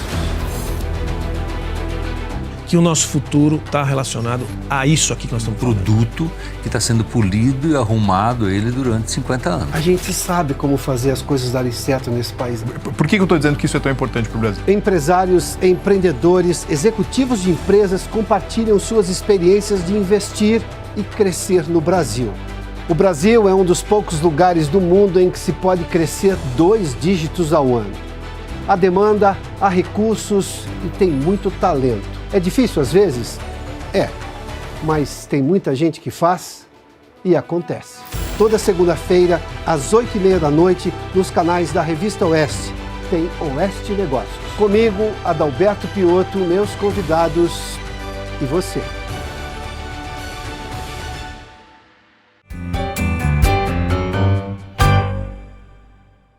11h09, já estamos de volta. Hoje é dia dele aqui com a gente em Oeste com Elas. Para nossa alegria, nosso parceiro, Dr. André Marcílio, advogado, jurista, comentarista político, palestrante. Bom dia e bem-vindo, boa terça. Bom dia, Adriana. Bom dia, Paula, Marina. Prazer estar aqui com vocês. O prazer é todo nosso. Vamos começar por um que a gente ainda não comentou, que é com relação ao julgamento de hoje. O que o senhor conta pra gente? Esse núcleo 4, o senhor que é um especialista em liberdade de expressão ou fake news, escreveu um livro relacionado, né, a esse inquérito não em do promover fake news, né? Não em fazer fake news. Não em promover, né? Especialista em fake news é sacanagem, né? O que o senhor acha de hoje? Esse grupo acusado hoje, né, do núcleo 4, justamente de suposta tentativa de golpe, fazendo parte da turma que estaria disseminando fake news, espalhando desinformação, pressionando Forças Armadas para manter Bolsonaro no poder à época, 22-23. Aliás, pegando esse gancho do fake news, outro dia me perguntaram qual a diferença entre fake news e discurso de ódio. Eu falei, os dois não existem. A diferença eu não sei, mas a semelhança é essa. Porque nada disso está na nossa legislação. Então a gente sempre entrega para um juiz decidir o que é uma coisa e outra. E a gente está aqui às voltas com esse núcleo que vai justamente condenar. Essa denúncia provavelmente vai ser recebida. Eu não tenho expectativa de que nesse momento haja qualquer tipo de relativização. Mas se houver a condenação dessas pessoas por promoverem desinformação, promoverem fake news, Porque o que quer dizer tudo isso? Quer dizer que essas pessoas se valeram da palavra para postarem em redes sociais. Foi isso que foi feito. Então, se essas pessoas forem condenadas por golpe de Estado, forem condenadas por abolição violenta do Estado, forem condenadas por organização criminosa armada, por postarem em redes sociais, e isso, segundo a PGR, desestabilizar o Estado, enfraquecer a democracia, quer dizer, essa é a acusação. Se a gente chegar nesse ponto, e acredito que chegue, nós teremos uma jurisprudência para o futuro. Não apenas haverá uma injustiça com essas pessoas, mas nós criaremos para o futuro uma jurisprudência em que todos nós aqui estamos na corda bamba. Todos nós aqui estamos com uma espada na cabeça. Porque a gente pode dizer alguma coisa e alguma autoridade entender que aquilo enfraqueceu o Estado. Pode entender que aquilo atrapalhou a democracia, que algum terceiro utilizou o que a gente falou para uma finalidade supostamente ilícita. Nesse lugar, nesse momento, a opinião, a imprensa, a liberdade de expressão estará sob risco. Então esse julgamento é muito importante pela herança maldita que ele pode deixar na jurisprudência de exceção do STF. Se até a dona Dalgisa foi considerada tudo isso, né? E imagine nesse julgamento agora que estão sendo ouvidos 7 pessoas, 5 militares, um policial federal, um engenheiro, presidente do Instituto Voto Legal. E eu recebo aqui a informação também do nosso editor Tiago, que neste momento, e aqui está Giancarlo, a advogada de Giancarlo Rodrigues é ouvida. Está falando nesse momento, está aqui um trecho para a gente, transmitido pela TV Justiça. Giancarlo teria assessorado o ex-diretor da BIM e atual deputado federal Alexandre Ramagem, que também é investigado no caso. Ele é subtenente do Exército, foi preso em julho, Marina. É uma loucura isso aí, né? Claramente, acho que é o núcleo mais estapafúrdio, só perde talvez para o próximo, né? Que é mais estapafúrdio ainda, que são esses que alegam que o crime cometido foi exprimir o que pensa, né? Então estão falando ali, nossa, o que está ali no rol promoveram a questão do discurso errado das urnas eletrônicas que poderiam ser fraudadas. Gente, tipo, desde quando isso é crime? Não existe no nosso país. Mas, Marcília, a gente não vai ter tanto tempo assim, eu quero te explorar ao máximo.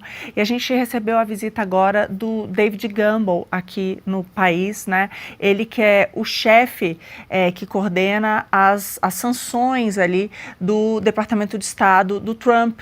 Então, pelo visto, ele se reuniu com Flávio Bolsonaro, também, ao que tudo indica, encontrou ontem o presidente Bolsonaro. Ele veio debater também com a oposição todas as questões da liberdade de expressão, né?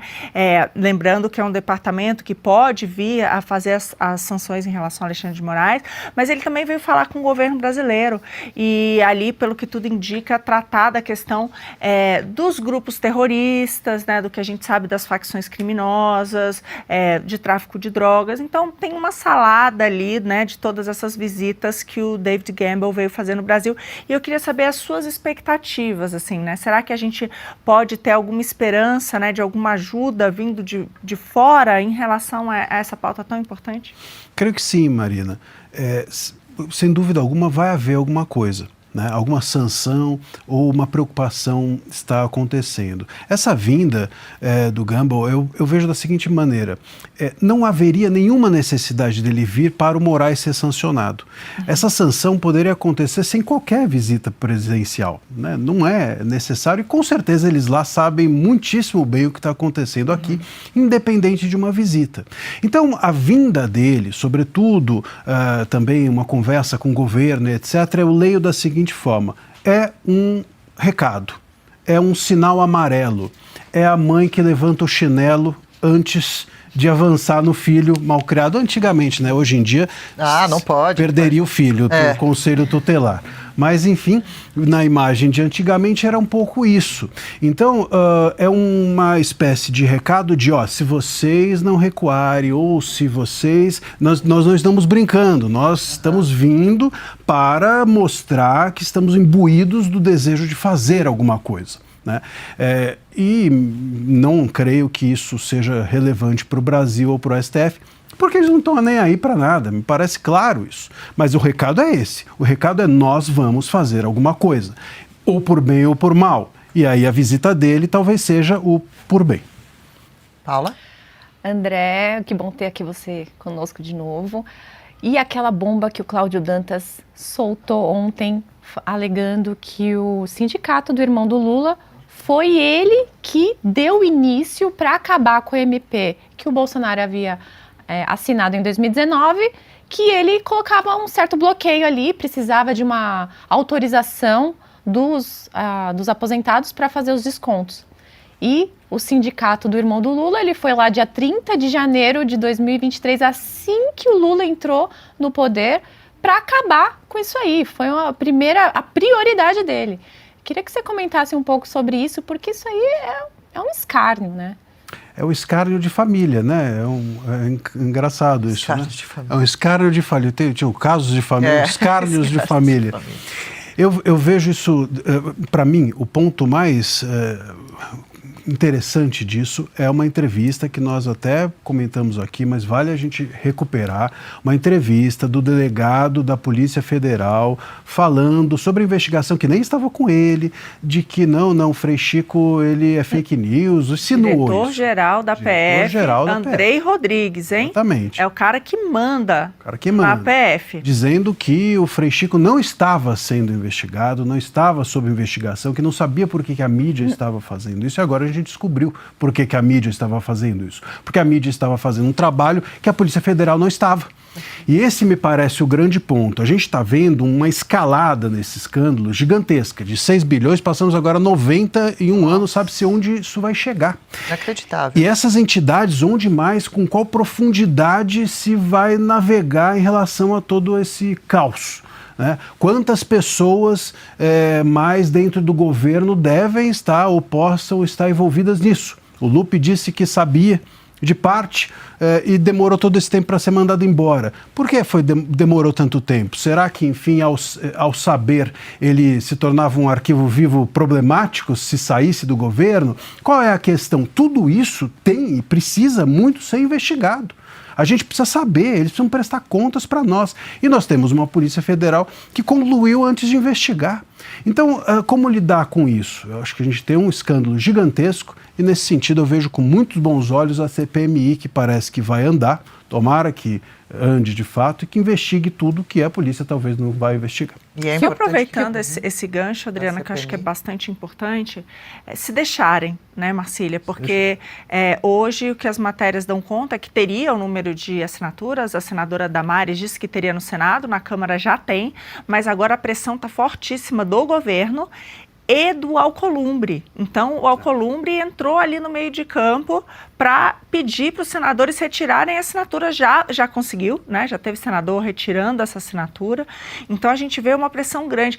E aí, também um ponto relevante, acho que a CPMI precisa ser instalada e tem que recorrer agora ao Senado, porque, pelo visto, na Câmara não vai acontecer, porque a gente viu o nome de todos os líderes partidários ali. De novo, gente, com exceção de PL Novo, nenhum líder de outro partido assinou a CPI, então por isso Hugo Mota disse que não vai pautar, então a gente depende agora dos senadores.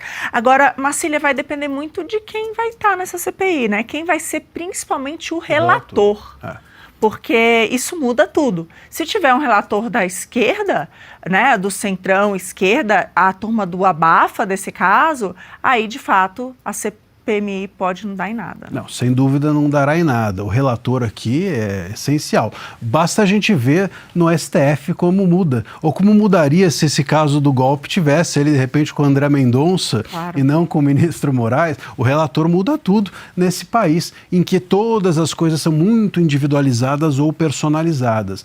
Agora, o ponto me parece interessante também disso, essa força que o Mota tem feito para essa CPMI não ir adiante, o Alcolumbre e tal. E vamos nos lembrar que são esses dois personagens que estão costurando com o STF uma anistia alternativa. Imagina você que nos ouve o que não vem dessa costura.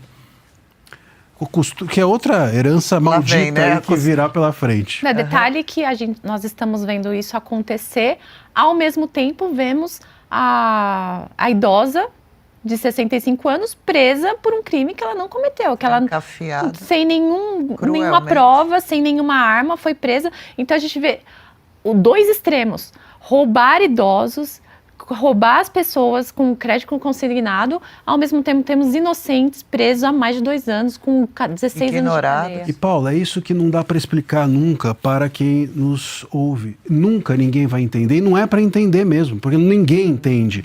O problema é o seguinte: nós temos uma completa hipocrisia e incoerência dentro do STF em relação a quem vai merecer ou não uma ajuda, vamos dizer assim, ou uma prisão domiciliar humanitária por parte dos ministros. Então a gente tem essa senhora que claramente é só olhar e falar assim, como a Adriana falou, você olha para ela e fala assim, imagina ela ser acusada de golpe de Estado. Derrubar a democracia do Brasil. Derrubar a democracia. A democracia do Brasil pode ser derrubada por essa senhora? Desculpa, não tem democracia no Brasil. Um país que tem uma democracia frágil a ponto dessa senhora conseguir derrubar é porque não tem democracia. A democracia já não existe. Não precisa nem ser derrubada, é só soprar. né? Que nem a casa dos 3 porquinhos lá. Basta um sopro do lobo mau. O lobo mau aqui, no entanto, é quem está julgando, pelo visto, e não quem está assoprando. É um absurdo, isso é totalmente descabido.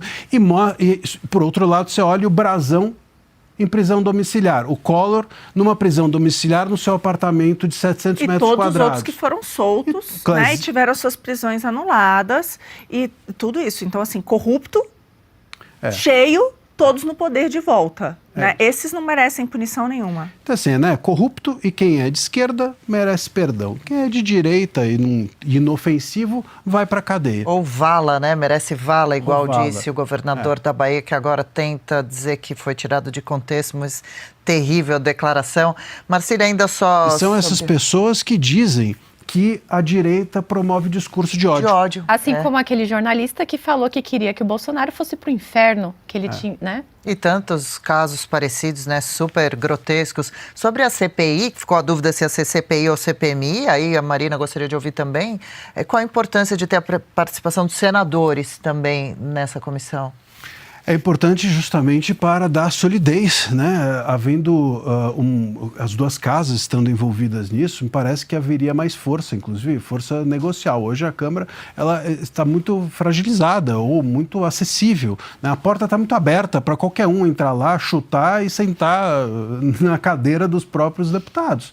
Então, quanto mais as casas se unem, mais força o legislativo como um todo é capaz de ter de resistência às forças políticas que vão fazer de tudo para que essa CPI ou CPMI, que seria uma comissão mista, né, entre as duas casas, vá adiante. O governo Lula estaria tentando convencer senadores a retirar algumas assinaturas para essa comissão não acontecer, né? Porque é uma comissão que vai investigar o Instituto, o INSS, todo esse escândalo, mas não tem como descolar do governo, né? Agora esse é um ponto também dela ser aberta, né? Porque diferente da CPI, uma CPMI não vai precisar da anuência dos presidentes da casa. Então você não precisa da anuência do Alcolumbre e do Hugo Mota, porque tendo 1/3 da Câmara e do Senado, então é a garantia, né? É uma chance que a gente tem essa garantia de que de fato vá para frente. Mas aí, de novo, vai ser muito importante ver quem vai ficar na relatoria dessa CPMI. Mas seria um escândalo se alguém de esquerda integrasse. Eu sei lá, Marcília. Olha, o que a gente está vendo agora, da forma como o Lula, né, o Haddad, está todo mundo tratando essa história, eles vão tentar inverter.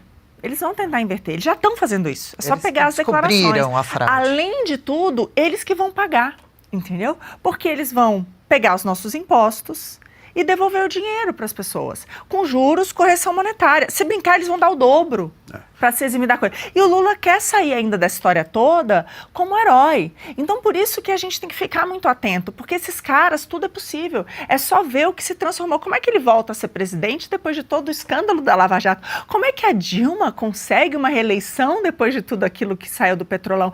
Então, é tudo possível, porque eles entram. Aí sim é fake news, né? Aí sim é fake news. Eles vão entrar, não, isso aí sempre aconteceu, tá lá, Temer, Bolsonaro, tal, e eu que descobri e eu que tô pagando para vocês. Eu não duvido nada, Marcília, porque a cara de pau a gente sabe. Como pode ser contra a transparência, né, alguém?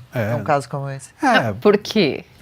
Por quê? Esconder, então, né? É isso que a gente fica imaginando. Por que não querem? Por que nenhum dos 68 deputados do PT não assinaram?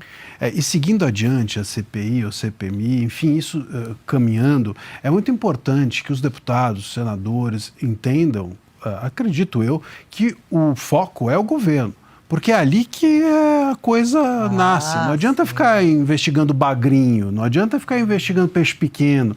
Tem que ver de onde isso partiu. E a gente tem razões para investigar pessoas do governo. Repito, o Lupe, a gente tem dito aqui também bastante, o Lupe, ele ao mencionar que sabia de parte do que estava acontecendo, ele age com possivelmente, potencialmente, em tese, né, como a gente fala, para não acusar ninguém, com prevaricação, que é você conhecer algo ilícito e ainda assim assumir o risco de dialogar com aquilo, se tornando conivente. Então, se o Lupe prevaricou, se o Lula, ao não retirar o Lupe, também prevaricou, nós temos já duas pessoas que podem ser investigadas de dentro do governo. A CPI, entendo eu, deveria partir dessas duas pessoas e não necessariamente dessas entidades que, enfim, tem um monte ali de bagrinho, pau mandado e que não são tão relevantes. O ministro atual, né? O ministro atual, gente, pegou a emenda. O ministro atual assinou a emenda pedindo para que não tivesse a checagem. Para não tivesse a checagem se de fato esses aposentados anuíram com aquele desconto. Então, essa checagem obrigatória que veio ali da medida do Bolsonaro, medida provisória do primeiro ano, quem foi que assinou a emenda para evitar essa checagem? O novo ministro da Previdência. Valeu, Marcília, por hoje. Gostou de ter vindo? Te tratamos bem. Você vai voltar? Vou voltar, com certeza. Tem que trazer um bolo para ele. Vai falar bem. Um bolo. Tem que ser. Não faz isso porque eu fico lembrando, que eu vou ficando mais velho.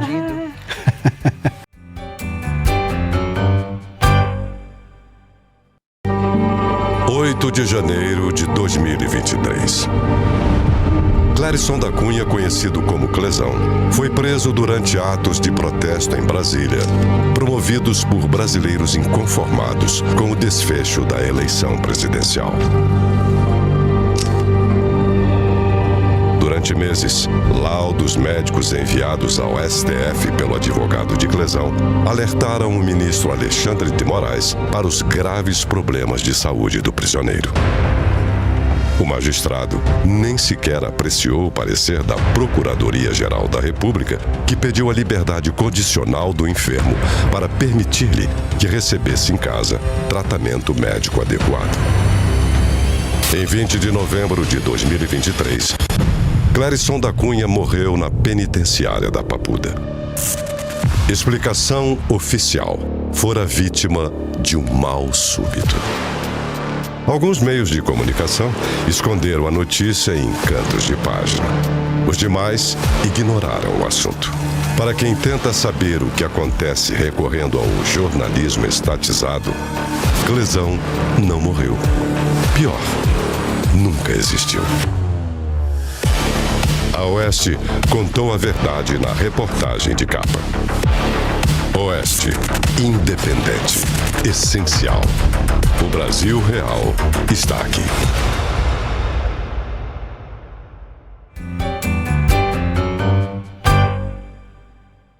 O Oeste com Elas entrevista agora, um convidado para lá de especial, com a gente então aqui no estúdio, o nosso querido Pedro Almeida, o nosso querido Gugu Dadá, hoje participando daqui de Oeste com Elas. Seja bem-vindo, bom dia! Oi, bom dia, muito obrigado pelo convite, estou animado de estar aqui com vocês.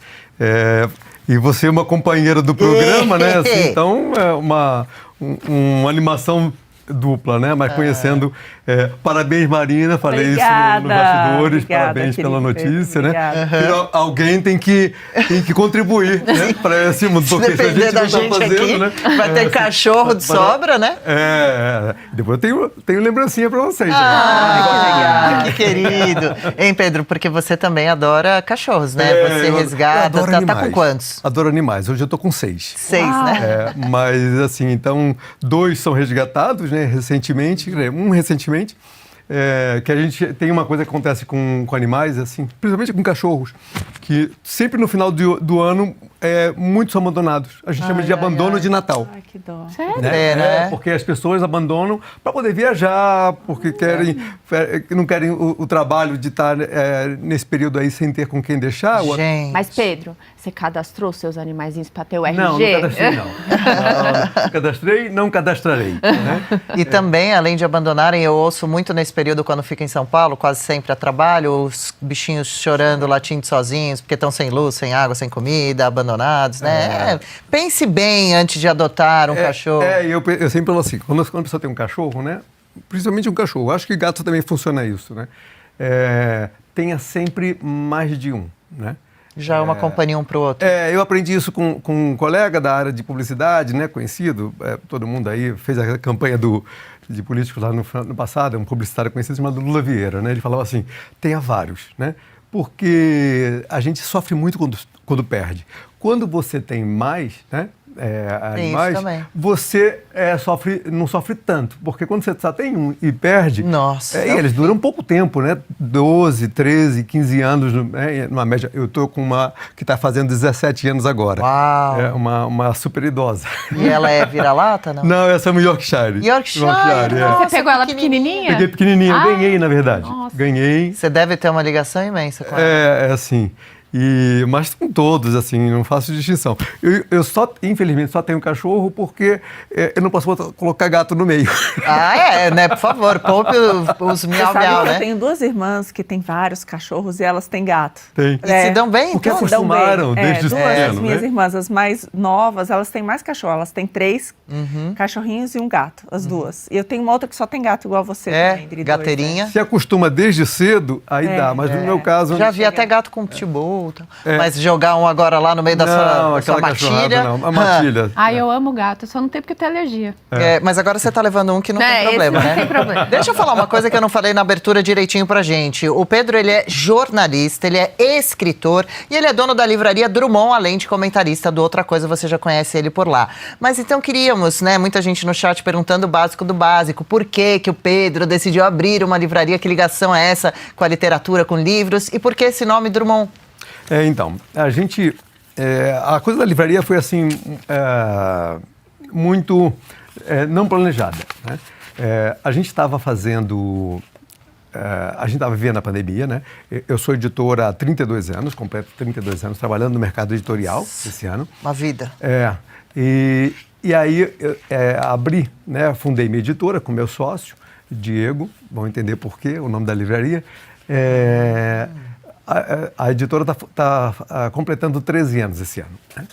E aí nós estávamos no meio da pandemia e começamos a ver o mercado mudar muito. E as livrarias, teve aquele período, né, que tudo fechou, né? Vocês não têm ideia, assim, deve ter, com certeza, mas de como isso foi dramático para as livrarias, né? Muitas fecharam e não abriram nunca mais. Nossa! Muitas aconteceram. E a gente recebeu o meu sócio, o Diego, ele é vice-presidente da Câmara do Livro. E ele recebia muitos pedidos e falou assim, olha, tem uma livraria ali no shopping Frei Caneca, aqui perto, que tinha fechado. E fechou de forma, assim, bem triste, porque ela deixou tudo, porque era a forma até de pagar os débitos atrasados, né? E nós fomos lá ver. A livraria estava pronta para abrir, né? Era só colocar os livros lá, porque deixou tudo montado. Só que não tinha público. E naquela época ainda, com aquelas restrições de circulação das pessoas, estava complicado.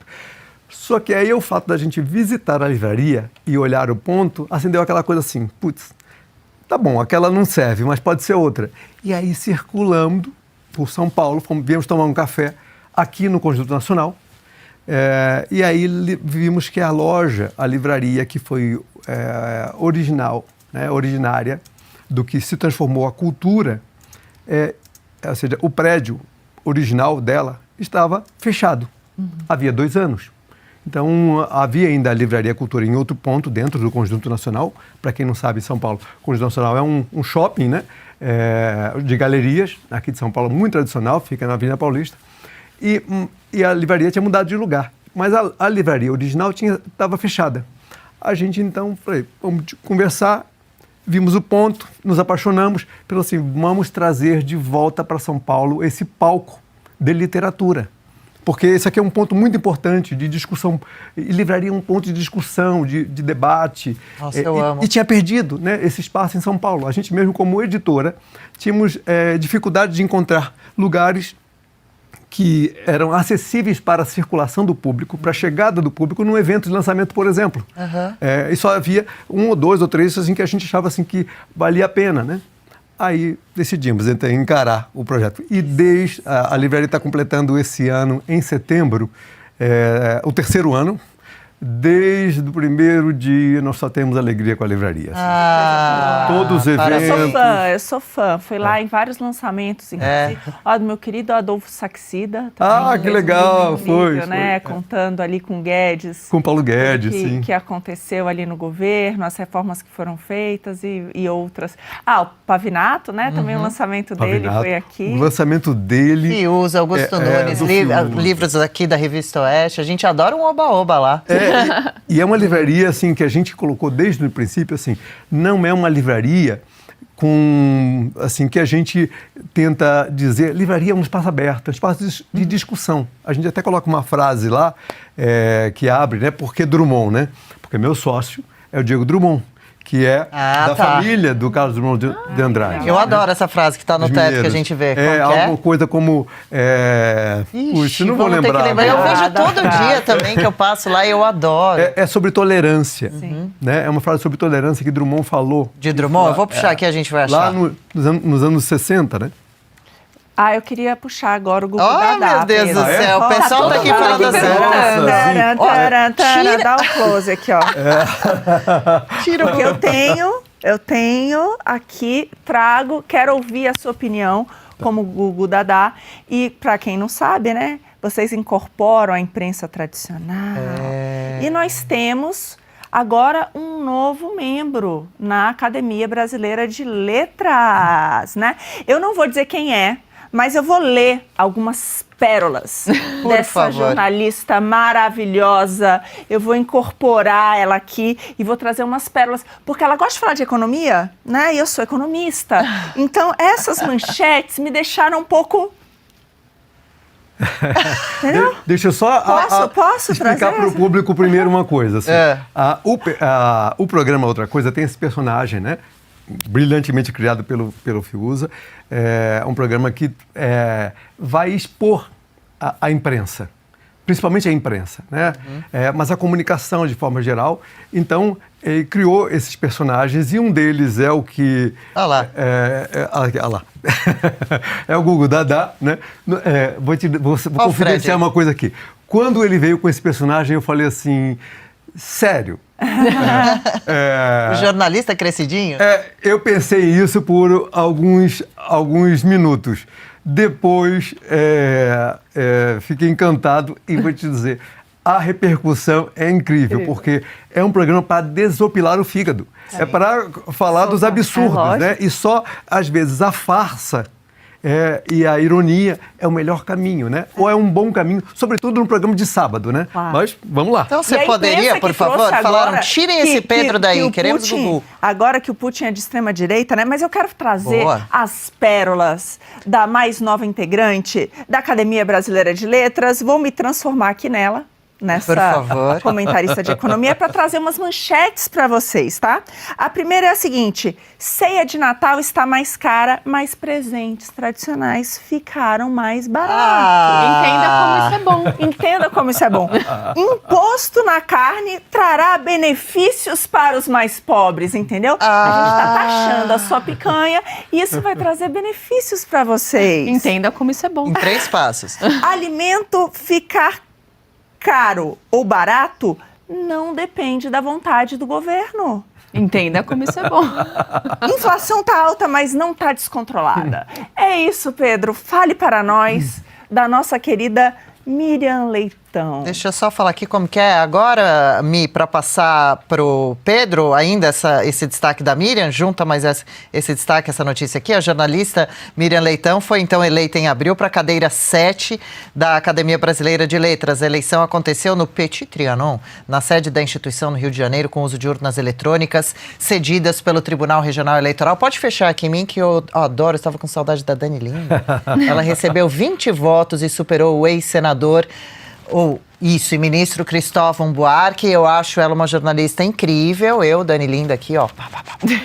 Eu acho isso incrível, uma grande jornalista, colega muito sábia, a melhor economista do universo, que sempre sabe explicar as manobras do governo. Se você está com dificuldade, isso deve ser um problema de Donald Trump, de Bolsonaro, mas não do atual governo. Não é, Gugu? É verdade. Assim,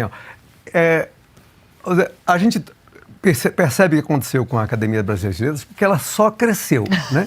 Ela só tem feito ótimas escolhas. Eu trouxe aqui uma listinha só dos mais recentes, para mostrar como a academia tem cumprido o seu papel de proteger as letras e a cultura do país, né? Privilegiar. Então, assim, só grandes nomes da literatura estão presentes nos últimos nas últimas trocas, né? Porque quando um imortal, né? Não é tão imortal, né?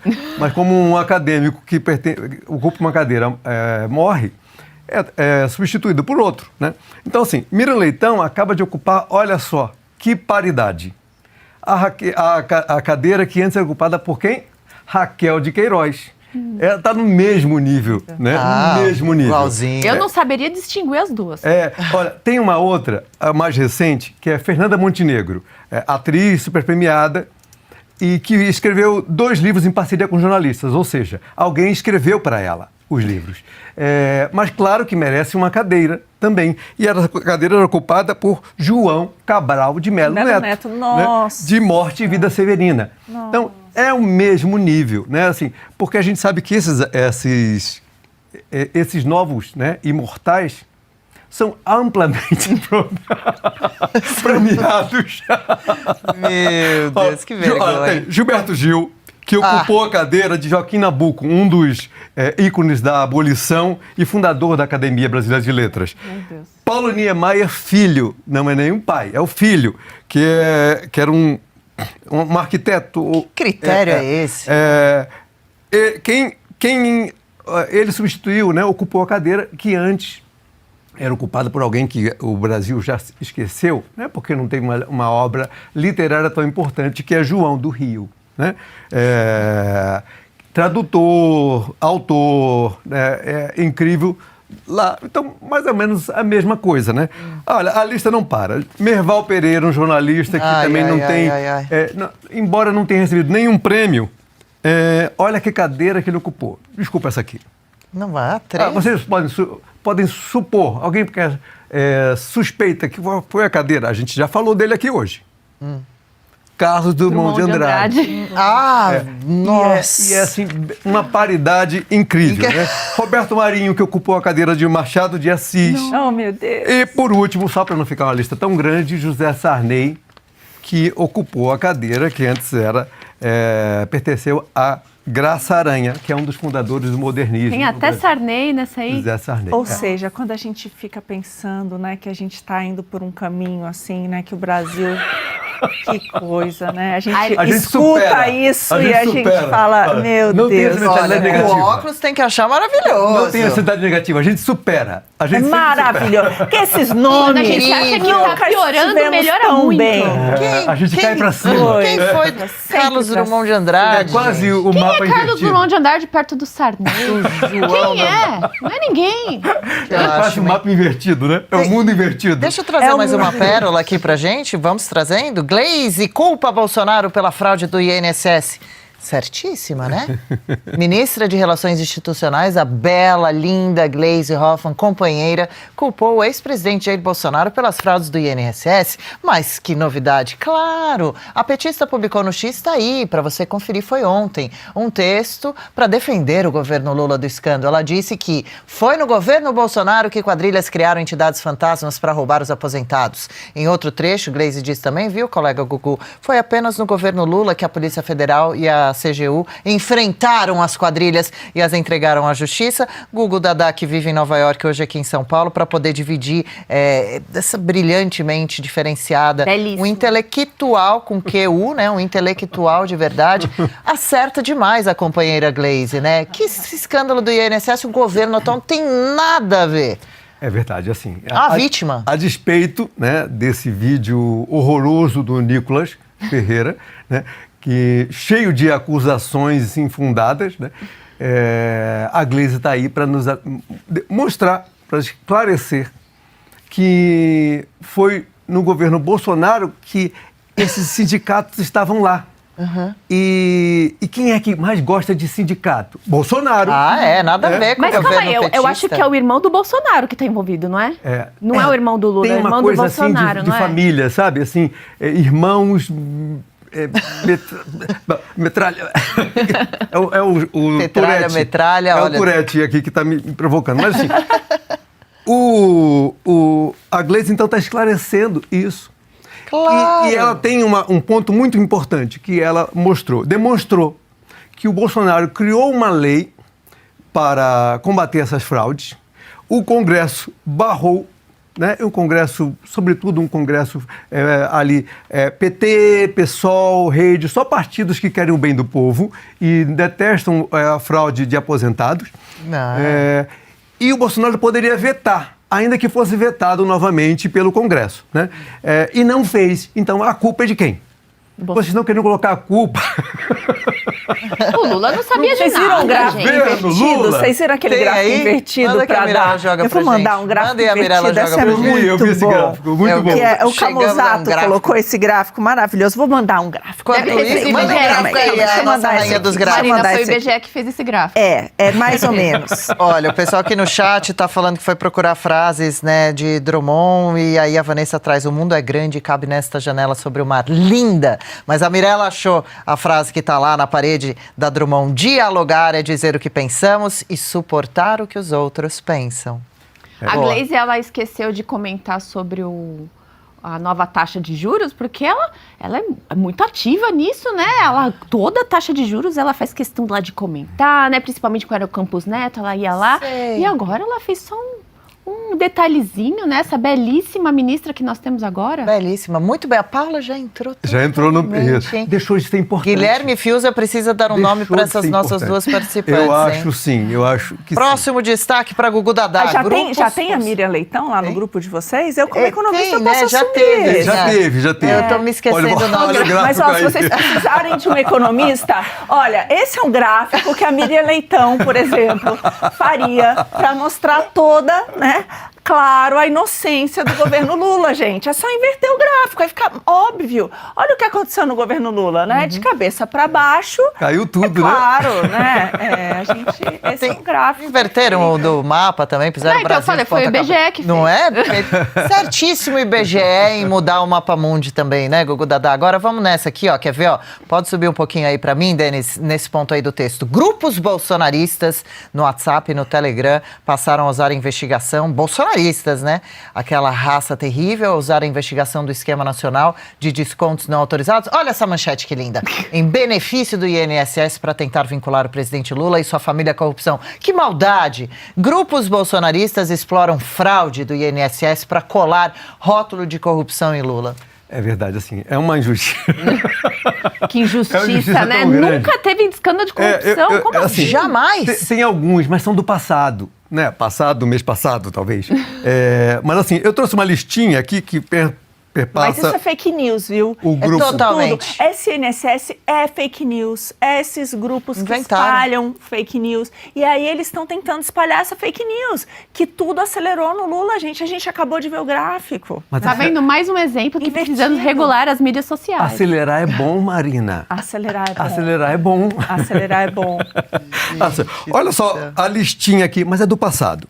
Mensalão, escândalo dos bingos, Operação Lava Jato e Petrolão, caso Palocci, foi aquele caso que derrubou ele, mas já estava no governo, mas era ainda quando ele era prefeito, né? Acho que de Ribeirão Preto, parece. Escândalo dos Correios, escândalo dos sanguessugas, fraude do INSS, o caso Juscelino Filho, que é recente, né? Recente que ele saiu, né? Ele já estava lá minando o governo desde o início. Escândalo do arroz, para não esquecermos aí daquele momento do Rio Grande do Sul. Sim, certeza. Que eles tentaram fraudar. Do Postales, que é o Fundo de Previdência dos Correios, e da Previ, só para ter algum. Mas assim, colar no Lula corrupção, isso é só coisa do passado. As pessoas vivem de passado. Isso é coisa de bolsonarista. Então, assim, quando a imprensa está falando isso, ela não está defendendo o governo. Não, ela está defendendo a si mesma. Né? E nós vivemos da imprensa, lembre que eles estão aqui nos personagens, né? Que vivemos desse dinheiro estatal, porque adoramos um socialismo para os outros, mas um capitalismo estatal. Né? É isso, Marina? Precisamos nos manter, afinal de contas, né?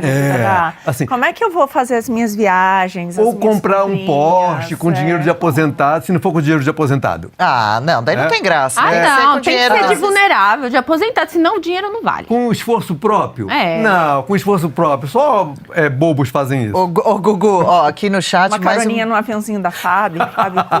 Esse destaque estava onde mesmo que a Mirella falou? Não cai em fake news. Fraudes no site do PT. Fraudes no INSS começaram com Bolsonaro e foram desbaratadas por Lula. Eu acho isso bem importante, porque quando o PT coloca isso, que é um partido que a gente defende, deveria imediatamente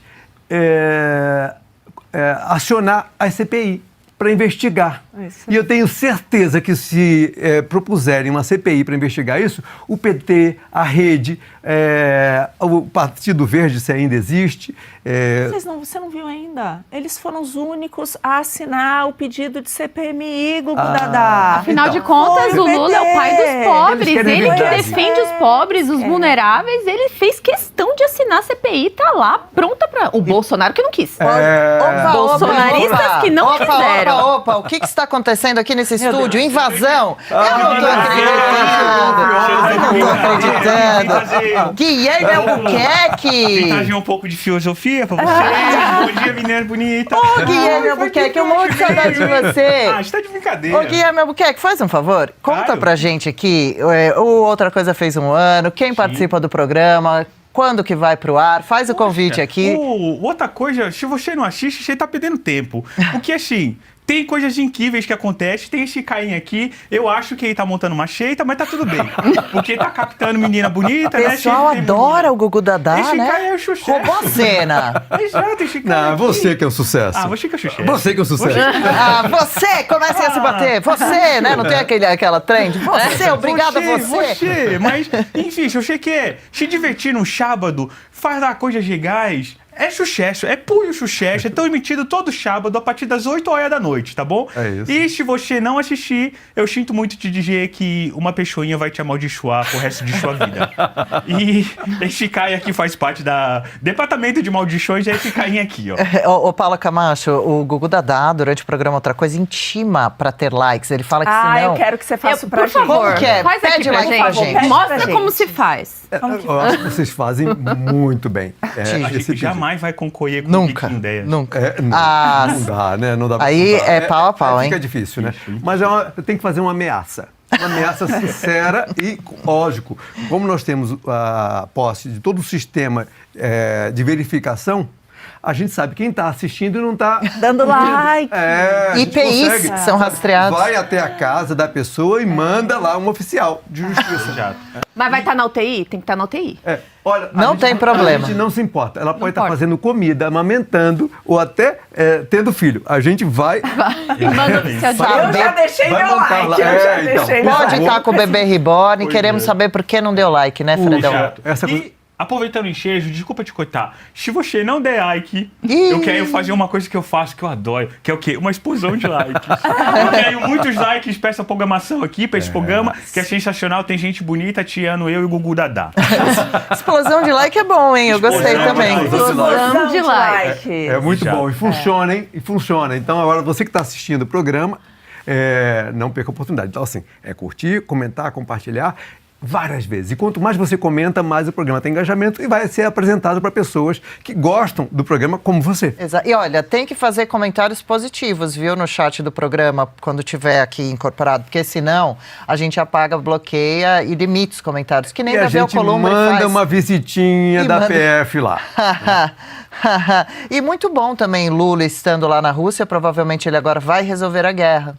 É verdade. Tem isso também, né? Estamos todos muito esperançosos. Ele tá ao lado de pares, dos mais democráticos do mundo, né? É o grupo mais democrático do mundo. Todo aquele grupo de extrema-direita. O Brasil voltou, né? O Brasil voltou, e, assim, com um mapa invertido, com os melhores líderes mundiais ao seu lado. Com transparência. Eu achei muito apropriado, né? Os Estados Unidos ter vindo, né, aqui à América Latina e ter buscado esses asilados, né? estavam asilados lá na Embaixada da Argentina. E o Brasil não sabia. O Brasil não sabia. Aproveitou esse momento que o Lula estava lá na Rússia para fazer isso. Né? É que o Lula nunca sabe de nada, coitadinho. Ele é a alma mais honesta do país, então ele não sabia do petrolão, não sabe do INSS, não sabia dos brasileiros. Os exilados sem água e sem luz, né, Gugu Dadá? Ele só não sabe, Paula, quando é uma coisa pro lado ruim, né? Por exemplo, tirar os asilados lá da embaixada, estavam quase passando fome. Quando é uma coisa boa, como resgatar a ex-primeira-dama do Peru, rápido a beça. Ele é muito ágil. Muito doido, muita maioquice. E se você quer ajudar a acabar com problemas de guerra, pegue sua cervejinha e a gente tem um recado e te espelhamos no sábado às 8 horas da noite. Roda o VT aí, produção! E aí, confuso com o noticiário? Estressado com os acontecimentos da semana? Seus problemas acabaram! No Outra Coisa, nós defendemos o indefensável com muito mais charme que a concorrência. Vem encontrar Guilherme Fiuza, Nívia Calmar, Pedro Almeida e convidados no Sabadão Sem Lei da Oeste. Começa às 8 da noite e acaba, acaba tarde. Vem! É isso, parabéns ao programa Outra Coisa. Eu tive o prazer de fazer parte também da bancada assim que o programa começou. O programa agora completa um ano. Quero deixar um beijo enorme para o Guilherme Fiuza, para a Nívia Calmar, para toda a turma, né? Os convidados sempre que participam, super legais. Um beijo enorme para o Pedro Almeida. Eu acompanho vocês todos os sábados. Fredão, você também foi chegando aos poucos, virou parte da equipe do Outra Coisa. A gente juntos desde o começo, aliás, né?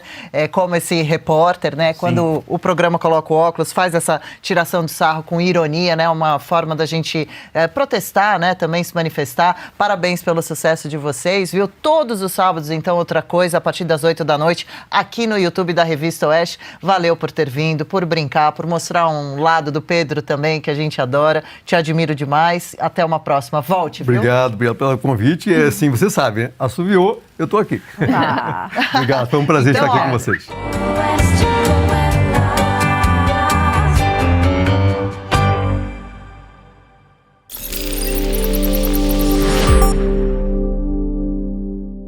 Essa edição especial de Oeste com Elas fica por aqui.